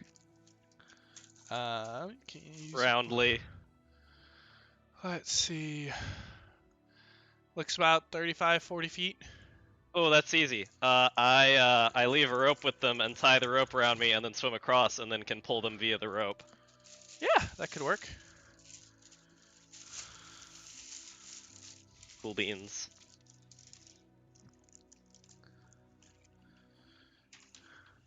So, Ari, go ahead and roll me an athletics check. Ooh. Let's see. We've had the whole gamut of rolls today. We really have. Guys, I'm drowning. But the good news is I have a rope tied to me, so you can pull me back. You do see as Ari is just like, guys, I got this. Don't worry about a thing. Ties the rope to his waist, is like, here, Elias, hold this, and dives into the water, and does not come up.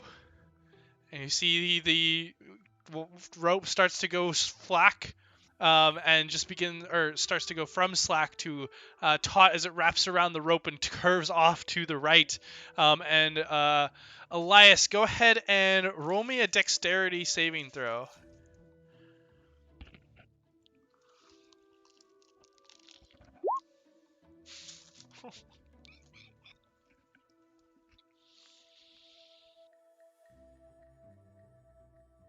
Well,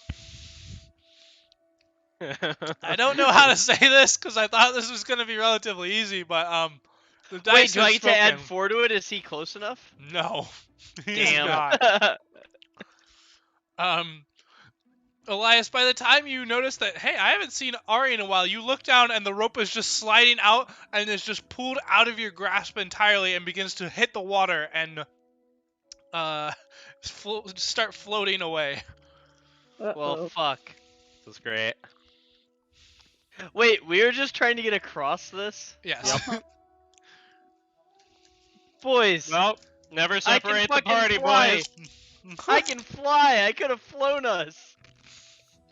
You should probably fly after Ari then. Elias, what are we Yeah. doing? That's not helpful now he's underwater. But the Flying rope- above and watching him? I could emerge, potentially. Is the rope floating? Like, is the rope visible?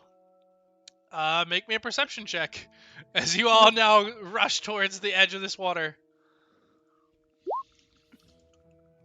Yes, you can see the rope is floating maybe about 20 feet away into the water. I would like to fly over and pick up the rope. Is there any activation time on that? Bonus action to start flying. Yeah. So yeah.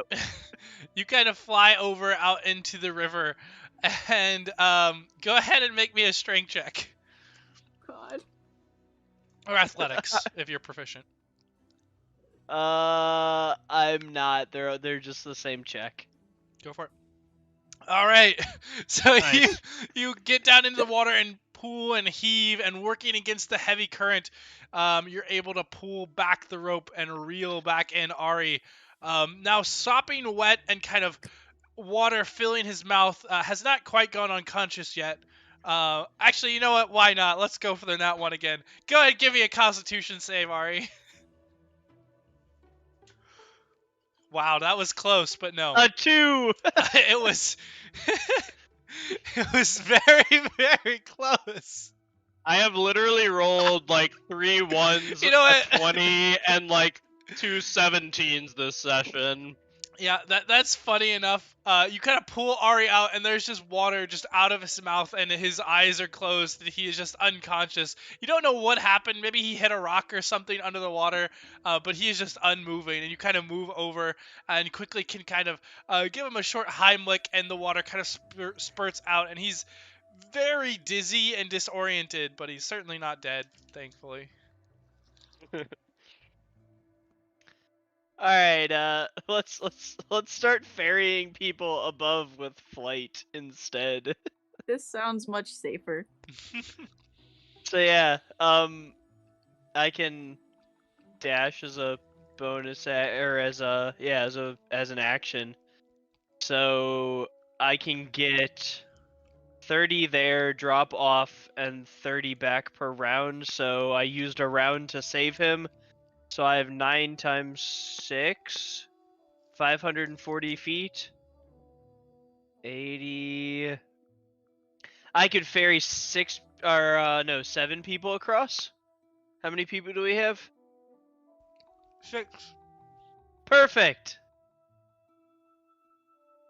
So Alright, yeah, so I will. quickly, yep, Elias is able to ferry everyone across without much effort. Neat. Sorry, didn't we- fam. Why didn't we do this first? Because Sam enlightened me to the fact that there's a weird smell in our room, so I smelled around our house to try and figure out if something was wrong. Damn roommates. So yeah, while we were Interrupting discussing D&D. this, I was smelling my pipes.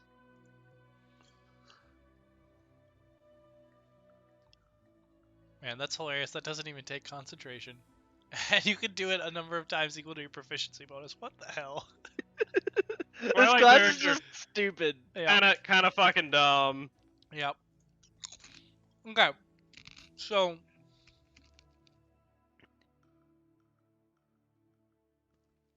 you are able to get everyone across one by one as they're flown across the rushing river.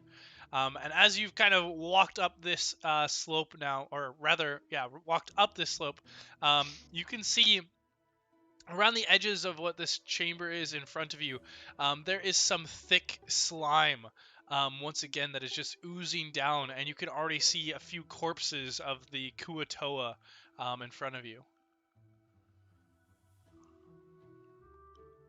Is that the fish people? Yep. Maybe Wow. there'll be a weapon here. All right, investigator. Let's take some guidance and some help and see if we can find something cool in here.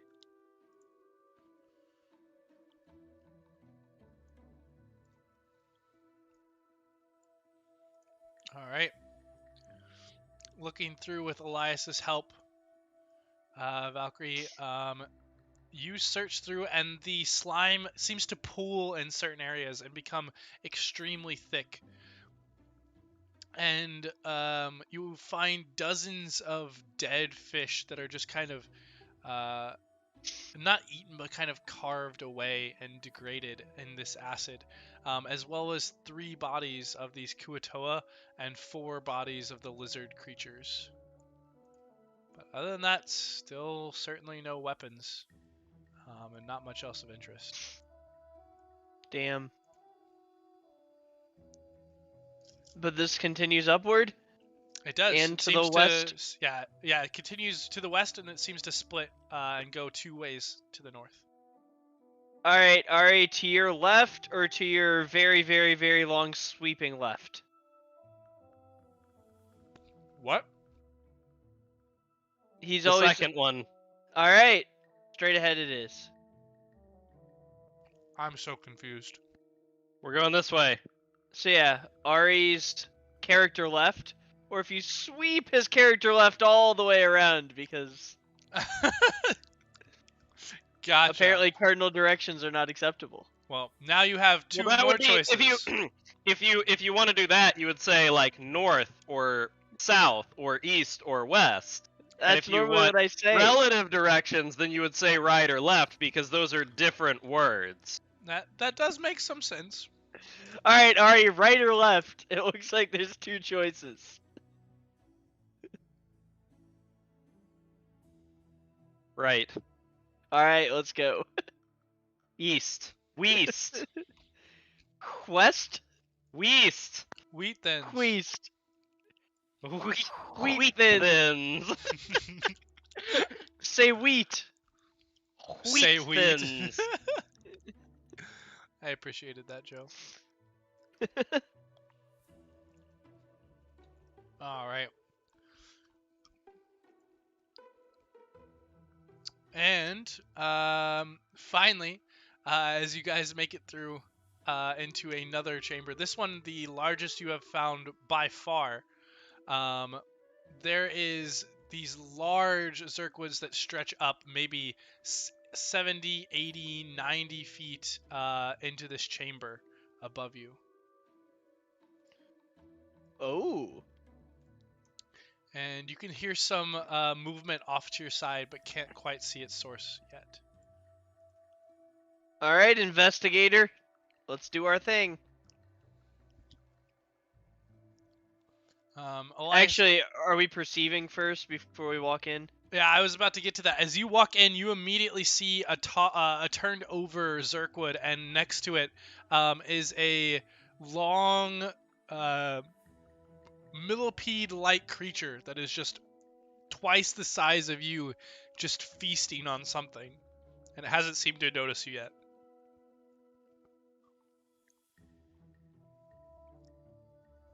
Huh. And if you take one more step forward, you'll see it. Oh, those are the things that were eating the dead shit. Yep. Fun. Okay.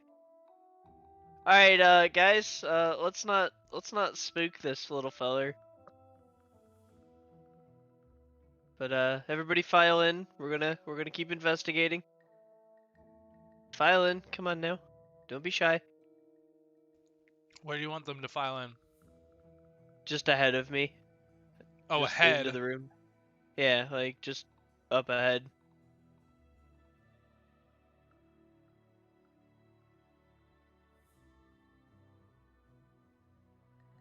Just watching the little detritus eater, and we don't want to spook him.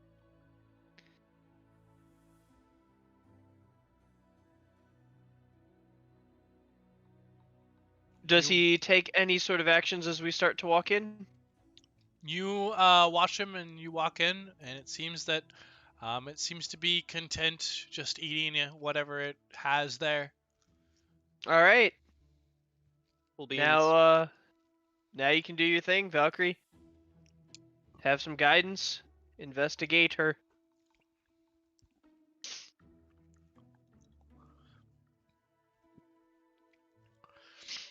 So taking a quick look around, this looks similar to some of the other mushroom forests you've seen, with that thick peat or moss growing across the ground, the stone ground.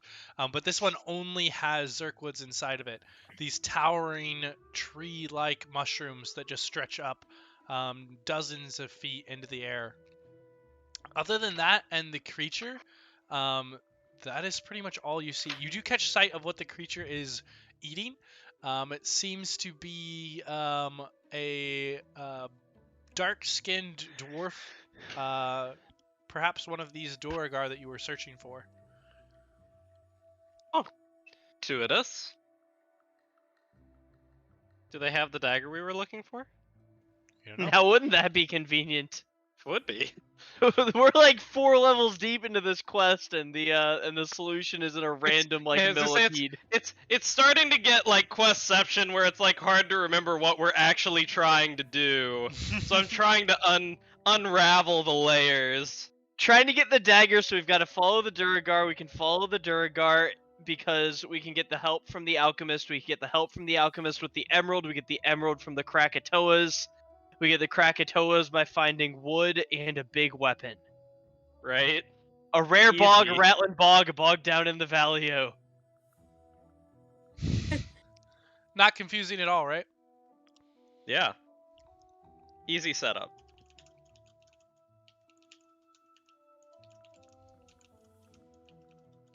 Do we want to go investigate the dwarf? Valcrie? Have some guidance? I See if believe the dwarf he's has the- eaten right now. Yeah, see if he's So, got the I'm- dagger.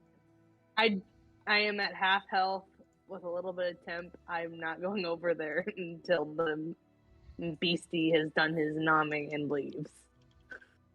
If someone else wants to get closer and is faster, they may. I guess I'll investigate by It would not be myself if my wise. investigating partner won't investigate with me. You are welcome to. It's So, yeah. not wise. I will probably die if I did that. So Hey, buddy. Can I see if your snack is holding something I want? This creature continues to feast on the corpse, and as you get closer and call out to it, it looks up and gives it like a snarl, just... I'm not gonna hurt you, bud. Do the Most of centipedes, communication is tone of voice. We don't have to share a language. It can tell by my like. Does the centipede look like it swims? Not particularly. It has very tiny legs compared to its body size. But it does not seem happy to have Elias get closer at all. But there are swimming snakes that have no legs, so like.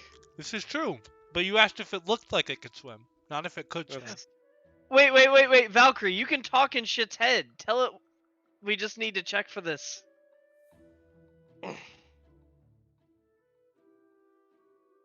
hey, beastie boy, may we check out the dwarf in your mouth, please? You can keep eating him when we're done. But The creature doesn't seem to have any change and still continues to look aggressively at Elias. I don't think it likes me talking to it. All right, well, come on, everybody. Let's walk up to it. We'll spook him. We'll make him move. We'll investigate, and then we'll leave his snack alone. Everybody, join hands. And sing Kumbaya? Basically, like we're going to be loud and large and make noise. We're going to do everything that non-carnivores Well, are spooked by. So yeah, if come you want to do that, come join hands with me. Valcrie can thaumaturgy Maya. Perfect. and make it extra spoopy. All right, let's do it. We're just let's spook non-carnivores. As you all just begin to grow closer, Valcrie, what's the thaumaturgy effect you're doing? I think I want to make it I want to make the cavern tremble and tremor while we are making obnoxious noises and looking big and scary. All right, as this cavern just trembles all throughout, the floor just rumbling, you see as this worm-like creature stands defiantly and charges towards Elias. Its tentacles out wide and begins to wrap around Elias. Elias, I need you to go ahead and give me a Constitution saving throw. Everybody was linked hands with me and close, right? So They I've were got close. extra to this. Cool. You do have extra. Yeah, that was kind of the Yeah, goal. add 4 to that. Yeah, that's plenty. So you are not poisoned, but you will take 6 points of poison damage. And as these tremors begin to shake through the entire cavern, the floor itself, the rumbling begins to shake up into some of the Zerkwoods, and you watch as more rumbling happens as the Zerkwoods break out of the ground and begin to step forward. And I'm going to need everybody to roll me some initiative. Heck yeah, you do. Have advantage, Sammy.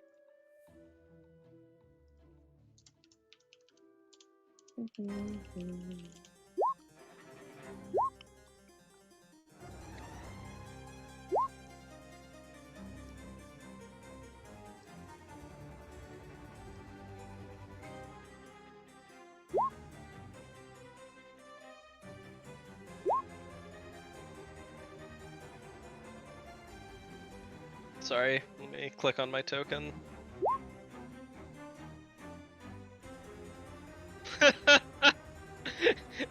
It's one of those days. When you just don't want to wake up, everything is fucked, everybody sucks. Are you a 90s angsty band? I wear a red hat and I'm terrible at rap.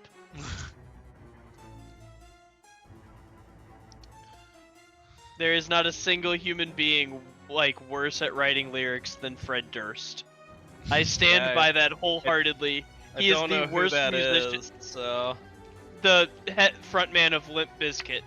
Oh, sure. Who wrote that song in the 90s.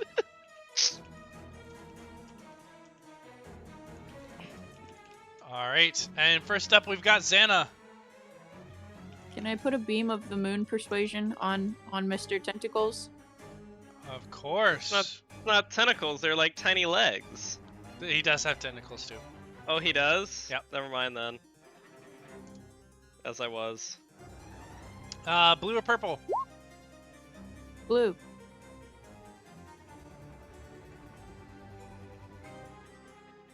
Alright, and let me give an aura.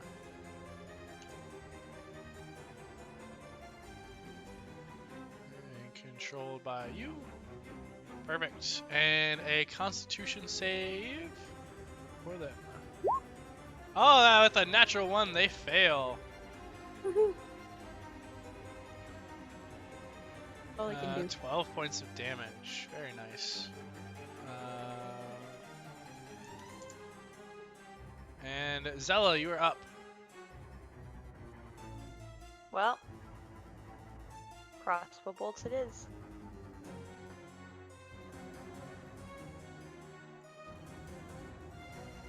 Oh man. Go ahead and roll me that sneak attack because Elias is within 5 feet of it. I just needed to. And the D8 thing I'm because you getting hit. that right now. Yeah. I didn't really intend. Alright. Somebody add that up for me. That's too many numbers. That is a lot of numbers. 10. I got 49, I think. Yep. Holy smokes! Yeah, he did. Oh. Sorry. You send out this wave of bolts that just hit all into his multiple eyes and up into his mouth, and the creature just flails and falls down on the tumbled Zirkwin. Well, that was quick. Valcrie. Oh, sorry. Was I there don't know anything? if Elias was kind of trying to befriend that or not, so sorry if you were. It was a automatic response. I mean, I wasn't going to attack it. Oh. I think it was gonna attack you. He was scared. It did I'm attack not him. scared anymore. Aw. I'll find you another one. I will befriend something in this damn dungeon. You befriended Bootlick. Yeah, I love him. And I didn't kill him. Me And I neither. didn't have enough time to be attached to Garlic before you guys killed him. Valcrie, it is your turn. Well, if he's not a thing, and we don't hear any big rumblies, I can finally go check out the body with Elias. So, I mean, there are if definitely he some does big not rumblies. sense any further threats. Well, big rumblies that she did, or other big rumblies? There are some other ones And do we know what direction? from deeper we into know this general cavern, but you direction? can't quite see anything at this point. General direction? Yeah, Okay. Is that way. Yeah, you said like deeper. Yeah, currently you don't see Gotcha. anything yet. Well, she will step up and momentarily, well, yeah. We'll go like, I don't know where I gotta go. I guess go here. And we can look at the dwarf really quick. And investigate. The dwarf is about right here, right? Roughly where the moonbeam is. I The don't edge of it? see a moonbeam, so I Wait. don't see it. I just see a monster. I don't either. Wait, what? So I shoot, I put it on genuinely the do wrong- not know what you're talking about. I put it on the wrong thing. There we go. Okay. It's right here at the top of the tree, though, is where the body is. Well, I'll be ultra nervous, but I'll check out the body really quick. Go for it. Roll me an investigation check. Let me see. I moved right here. Okay. Can I Guess I'm can gonna I stay help or there. are we in initiative order? You are in initiative order. Alright, then you're flat. That's fine. We'll see if I can do it. 10. Great time for a 10. Isn't it, though? Very apt for what's Yeah. been happening recently. Yeah, so you look over this body, and it has been very thoroughly gnawed at, and there is just this saliva covering the entire thing, and it is disgusting, and you don't want to touch it, and you don't want to get hurt by the moonbeam. And so you just carefully look, and you can see that there is a weapon that seems to still be intact. It doesn't look like a dagger. It looks closer to a short sword. And then there's also, it looks like a pouch, but you can't quite see inside of it. Right now it's currently being burned away by the moonbeam. Anything else you'd like to do? I still have 5 more feet of movement, so I step back and say, I don't think there's anything there. They do have a pouch. If the dagger's in there, it's being destroyed by the moonbeam. But I see nothing.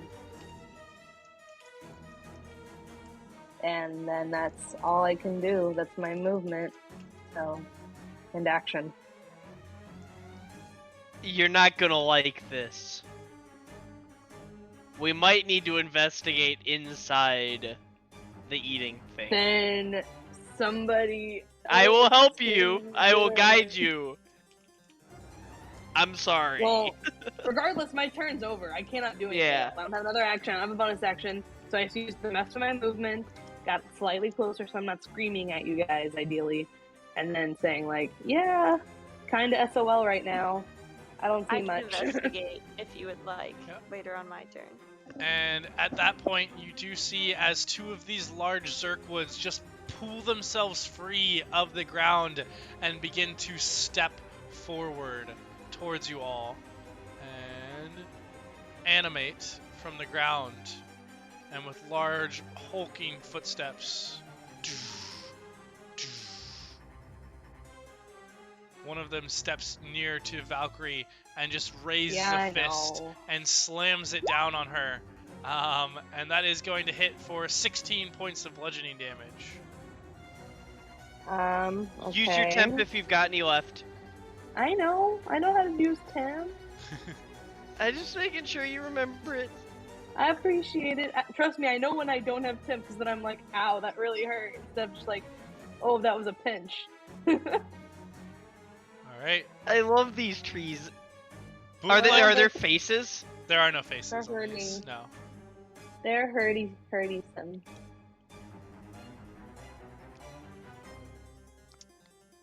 Alright, and Bootlick is going to scream and run backwards Uh-huh. into the cavern. That's what I thought, bootlick.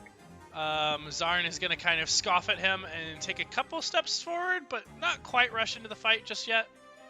And Elias. Alright,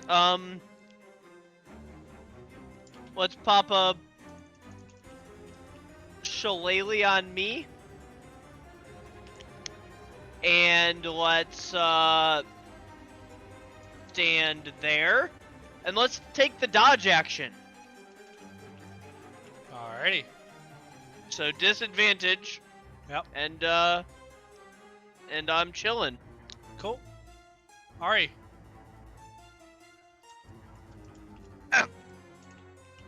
We run forward. And step 1. Whack. Does that hit? That definitely hits. These are giant mushrooms. They are not hard to hit. Oh, excellent. Which one? Right step one or 2. left one? Right one. Okay. Step 2. Whack. Both of those will hit. Step 3. I lied. There's no step 3. That's it. All right. You take 2 just slices into this mushroom and cut out big chunks of it, and it turns towards you now, leaning over with its kind of what looks to be kind of like a fist, and begins to raise it in your direction. And Zannah. Let's move the moonbeam. All right. You should have ability to move it. So right there. Hit both the bitches.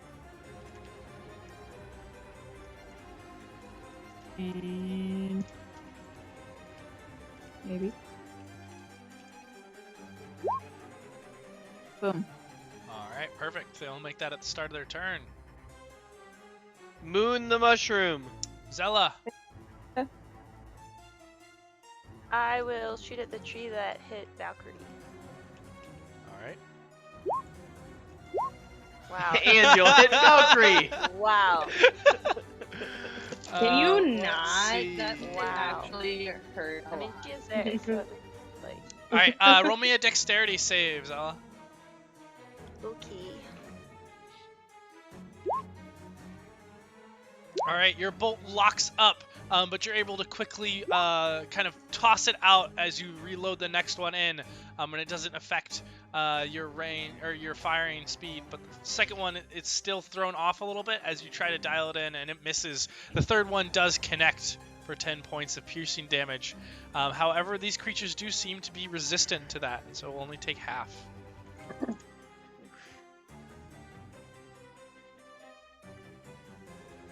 And Valcrie, that pulls us back to you, as you are now suddenly face to face with one of these massive shrooms. Well, I think I'm just gonna step back so I can try to hurt it myself. Because I don't want to be here, and I'll take an attack of opportunity, and that's fine. You can also disengage if you would like. No, because then I cannot attack. This is that's true. An action, well, as we discussed. This is true. So I try to actually make my turns count a little bit, even though it doesn't always work. Like, oh, I did that. That doesn't matter. Okay. Yeah. So we're just gonna run back behind Zannah and see how bad I get hurt, if I get hurt, and then I'll attack. Alright. We'll swing down with a slam. Oh my gosh. On a double natural 20, that will definitely hit for 22 points of bludgeoning damage. I have 20 HP, I'm down. So as you turn to run, the I'm creature there. just slams into you, and you all watch as Zella, wow. Not even a Not Z even name. close. Valcrie. Not even close. At least I realized it. Valcrie just kind of crumples down next to the other Zerkwood, and the tree turns its attention back to, or the mushroom turns its attention back towards Ari. And at their turn, they will each make Constitution saves for the moonbeam.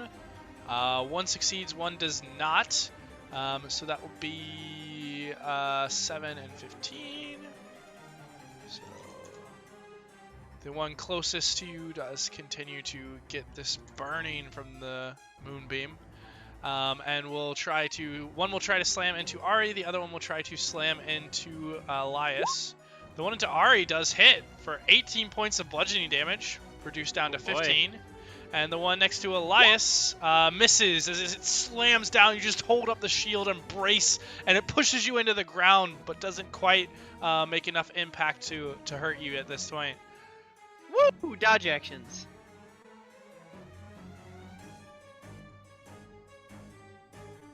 And Bootleg is going to stay where he is. Zarn, seeing Elias take the brunt of it, will come around and try and make a couple of attacks. And ooh, that might not hit. Hold on, what's your attack modifier? +5. Yeah, neither of those hit as he tries to scrape in, but with this tiny dagger, it's just not making any damage against this bark-like hide of these awakened mushrooms. And Elias, it'll be your turn again.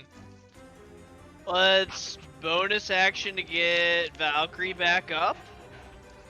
So we'll burn a first level healing word to give you a couple healings. Go for it. So yeah, take 6 health and stand back up, and Okie dokie. I shall again take the dodge action, I think. And then I will say something mean to the mushroom. What are you saying? Yeah. Like, you're so fat that when you walk in somewhere, there's not much room around you.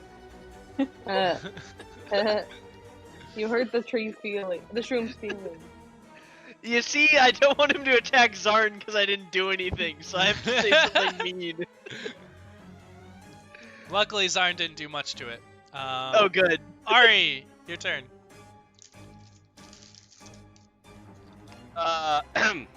Whack, whack.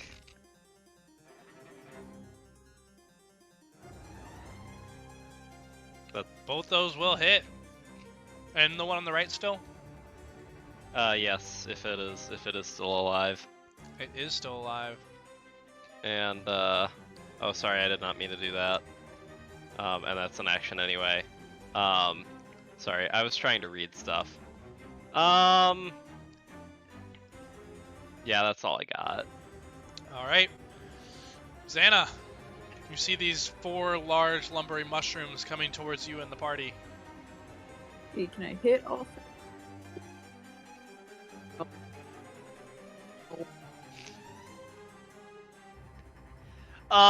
It doesn't have to snap to the grid. I think if you hold Alt, you can freeform place it in places.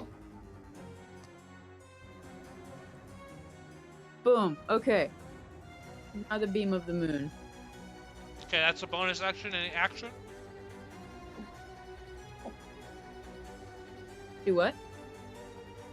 That's a bonus action to move it. Any action? Make it do the thing. That's not an action. It does it automatically. Oh.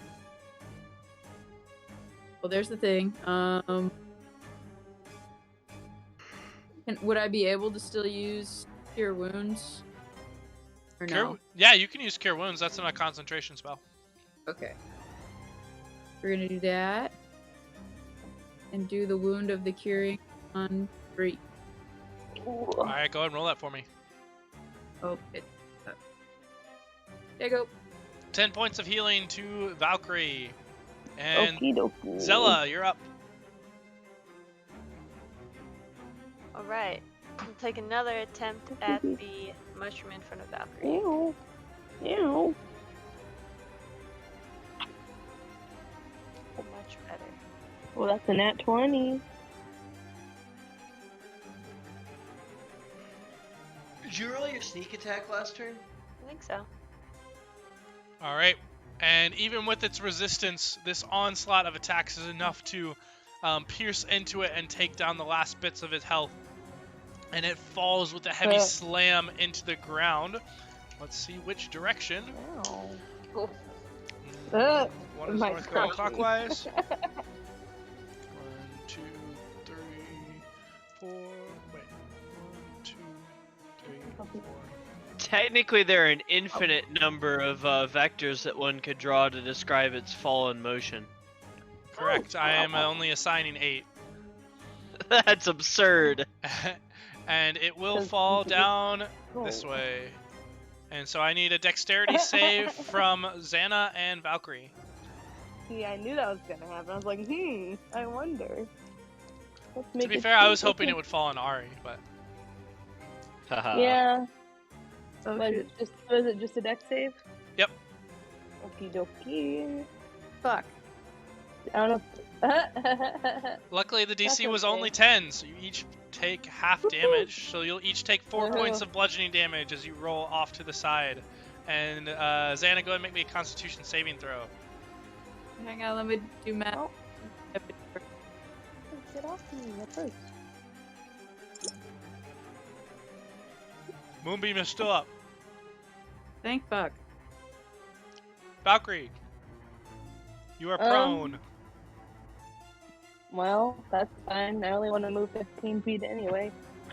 Freya, can you stop climbing on my back? She said no. Yeah. We She talked. wants to be the tree. She wants to be the tree on my back.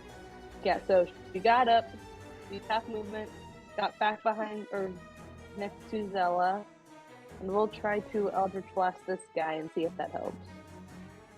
Go Did for she it. Or speak for does the it? trees? I think the trees are speaking for her, and she's just doing what they say. Ooh, those will definitely Not gonna both hit. lie. Dope. That'll be what? 21? 21? Yeah. Yeah, 21 you damage. send 2 heavy blasts and just take out chunks of the top of this mushroom. Pew pew. Dude, I could speak for the shrooms. That'd be so. I'd be like the fucking Lorax, but for psilocybin. That'd be fucking There dope. you go. If only. These creatures will both make Constitution saves for the Moonbeam. And one of them saves, what was the damage on that? 16? Mhm. Okay. 16. Oh, that's nice. Cool. But both of them are still up. This one, already taking the damage, is going to step forward. They're not super intelligent. Literally mushrooms. And one of them will take a slam onto Ari, one onto Elias. One on Elias is still at disadvantage. Oh, didn't matter Sweet. though. Oh, sorry. I keep trying to see what spells are and then accidentally pasting them into chat because You're I all have good. the dumb. Both of you will get hit. Ari for 15 points of bludgeoning damage, and Elias for 13 points of bludgeoning damage. And Elias, I need a Constitution saving throw from you. And I get to add 4 to this? Yep. All right.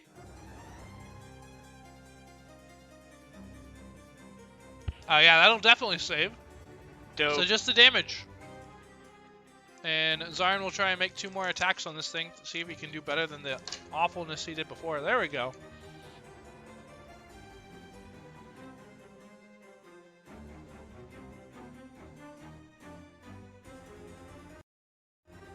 He does a total of 11 points of damage, but it is half down to 5. But it does Do a you little bit. round up or down in this game? I round down usually because of it saves you guys from dying sometimes. Elias. Yeah. Does it now? Yes. Let's booming stave first. Ah! Ah! Fuck! Wow, these rolls are terrible tonight. Woo! Neat. Alright, let's roll the d4. Roll me a strength saving throw, Elias. And add 4 to that. Oh, you're right. That is important. So yeah, you swing down and there's a crack as it almost seems to go off. It looks like you hit something on your backswing that actually causes it to go off, and it says tremors down your hands, but you were able to hold on to the staff. Bonus action. Spirit weapon. Sure thing. And let's stick it there, I guess. And we'll whackety whack with it. And you said right in between the two? Is that right? Yeah. Oh, that's fucking dope. Alright, cool.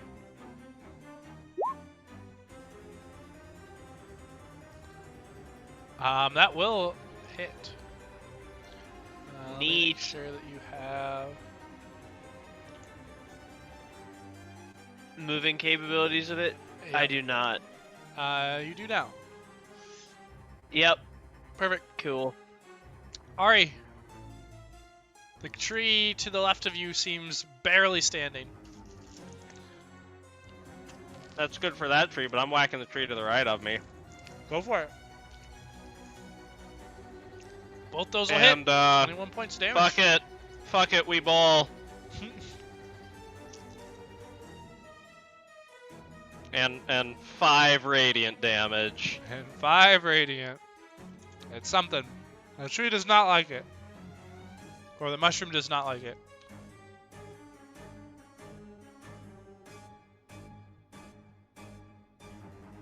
Zannah.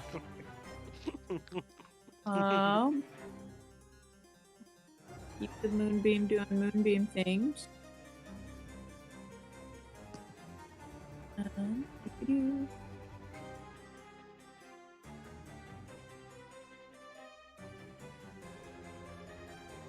Okay. Nice. And I guess shoot this one with the bow and arrow since I didn't do anything. Which one? The further left one. Got it. The one in the middle. That'll hit. And with that, Zannah actually fells a creature with her bow as it tumbles onto the ground. And let's see which direction. This one will tumble this way.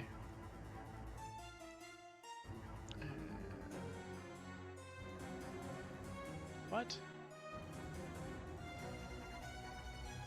Oh, I guess ours are always default back. Interesting. Zella.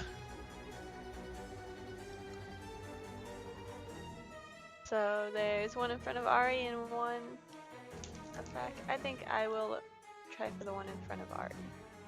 Go for it.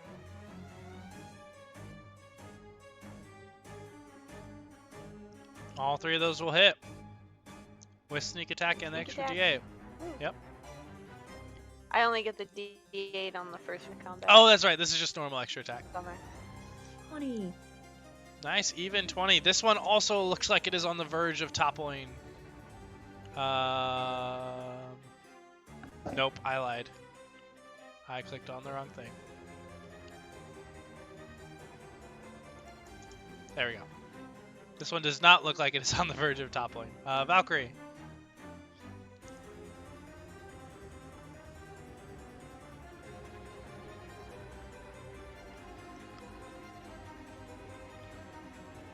Valcrie.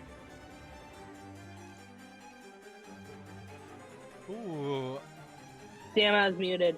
Well, that's why. So I said Q on this room in front of Ari. Okay. So, like, that's what I rolled. Give me another Eldritch Blast, please. Yup.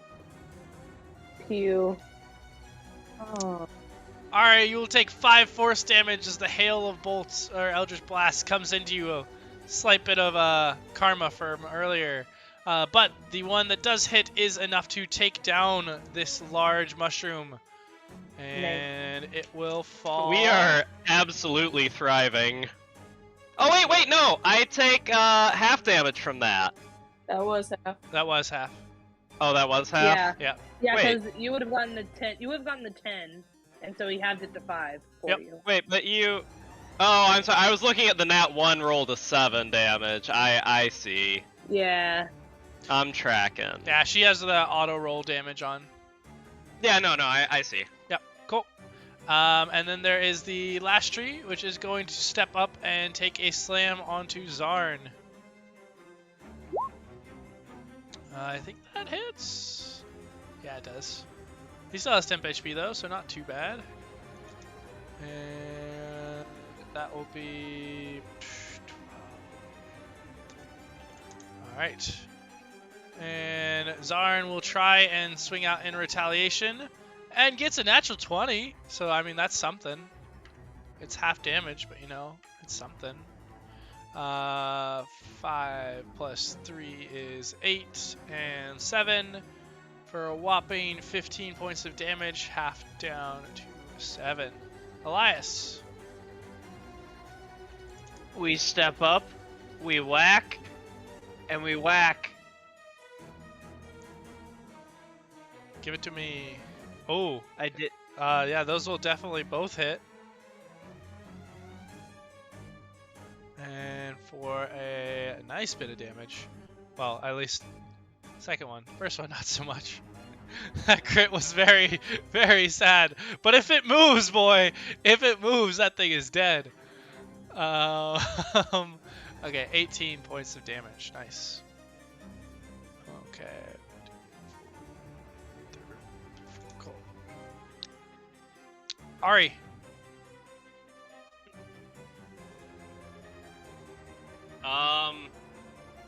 Believe it or not, we are not going to whack. Instead, I will touch myself sensually and now have 35 HP instead of 15.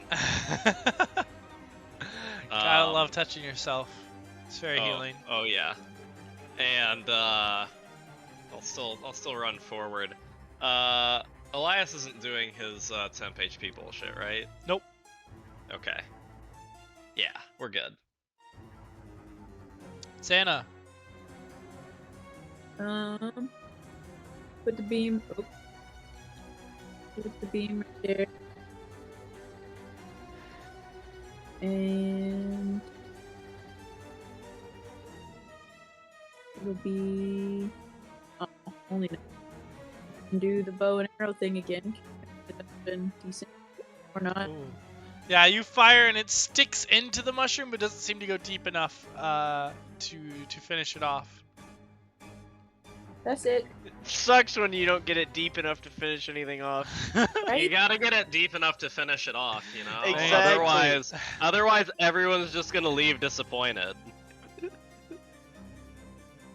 And then you'll have to touch yourself. Essentially. Zella, please kill this thing.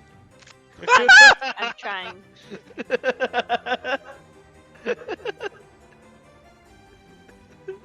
Yep. Roll me It's one of another. those stray arrows. Roll me another attack. Let's see if Ari or Elias gets it.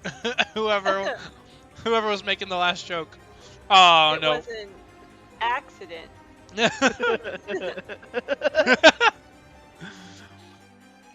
Luckily, the arrow just clanks off between both Ari and Elias's armor and falls harmlessly to the ground. But the mushroom will take the 19 points of damage, half down to 9. It still stands. Valcrie.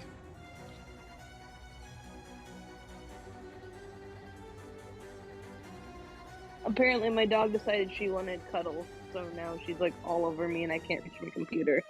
So we're gonna just try and stretch. We're gonna eldritch blast the last dude. Pew. Pew. Second one hits for 12 points of force. Very nice. Yep. Big owie. Starting to sway, and it will make the con save, which it succeeds. It's going down. It's yelling timber. It's yelling Zirkwood. Wow. You're really showing our age there, Joe. Alright, and it will hit into Zarn and knock him unconscious.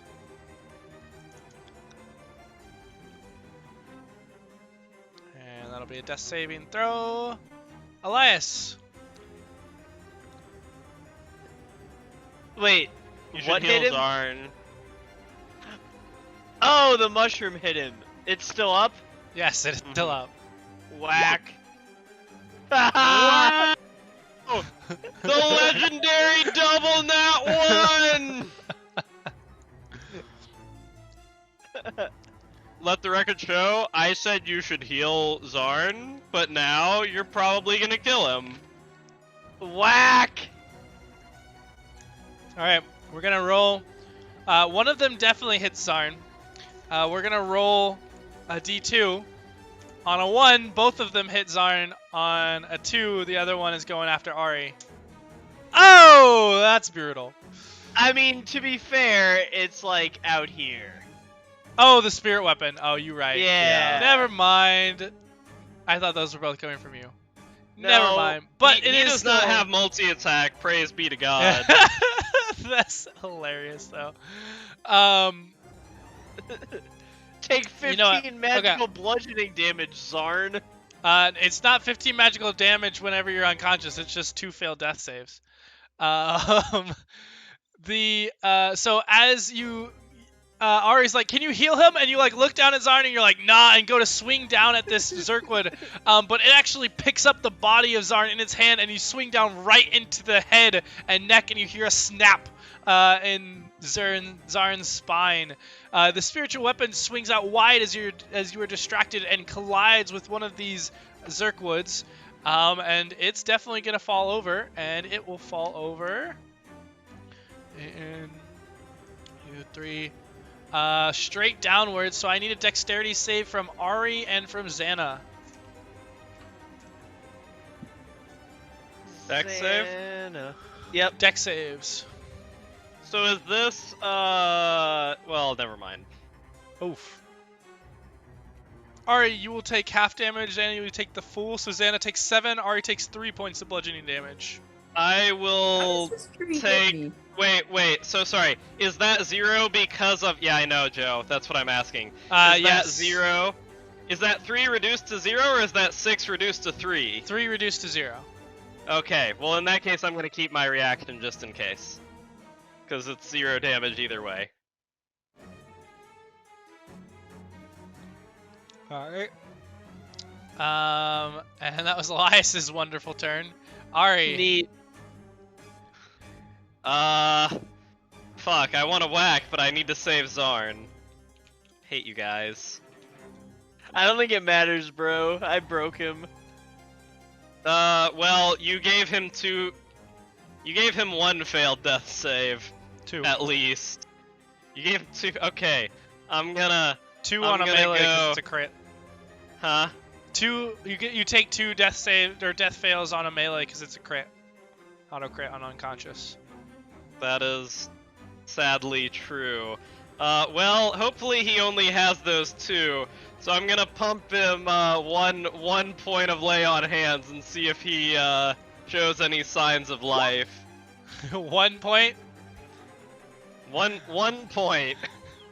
Man, I wish I was running this non by the books because that's so lame. But yes, he does get a bit of breath into him. I mean, if I knew he were alive, I would have probably put in more, but I didn't want to burn a ton of lay on hands and find out like, nah, he's dead. Nope, Fuck you. it's fine. This one is by the book, guys. He's breathing. He's still in the All right. clutches of this creature, but he is breathing. No,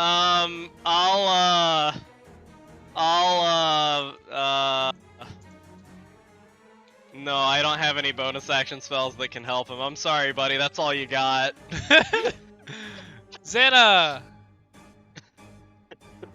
Okay. Should probably kill that creature, though. Because I didn't get my chance to double whack because I gave him 1 HP.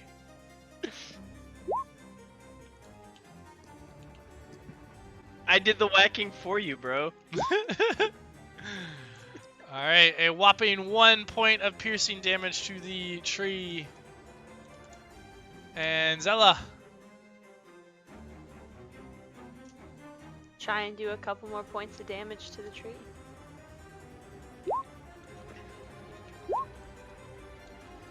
Alright, the first 2 will hit for let's see, 13, 14, so 7 points of damage. And this tree is barely standing. Valcrie.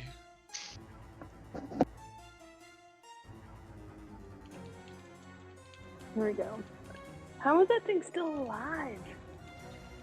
Because I hit my teammates instead of the tree. It's okay, we all And are. required the other tank to go save my teammates instead of hitting the tree. I mean, it's fine. That's what we do in this group. We do good at that. Pew! Pew! 13 damage for that dude. 13 damage. We'll finish this thing off. How do you want to do this? Drop tree on Zarn! No! Can I just make sure it falls backwards somehow? Yes, with the force of your blast, you do hit the top of the tree, and it tumbles over backwards and crashes down into the ground. There we go. And with that, you all are out of combat once more. And I think we're going to leave it on that note and come back next week and see what the... Oh, actually, wait. Zarn was still being held by this thing? Zarn is definitely going to take at least 1 point of bludgeoning damage and fall unconscious again. And that's where we're going to leave it. And we will... What? He doesn't have any failed death saves, so you're welcome, Zarn. Sorry, I still didn't hear Jess. What'd you say? Can we tiny hut before the end of session? No, but we I can need at the a start of big next wall. session. Okay. As I don't know you what the try to difference rush is, but over okay. to Zarn again. I want to point out we have had 4 consecutive combats without even a short rest. We're thriving. I need a big sleepy. Well, with that, we will check in with you guys next week as we return back to Undermountain, and we will see you Hell then. yeah, bro.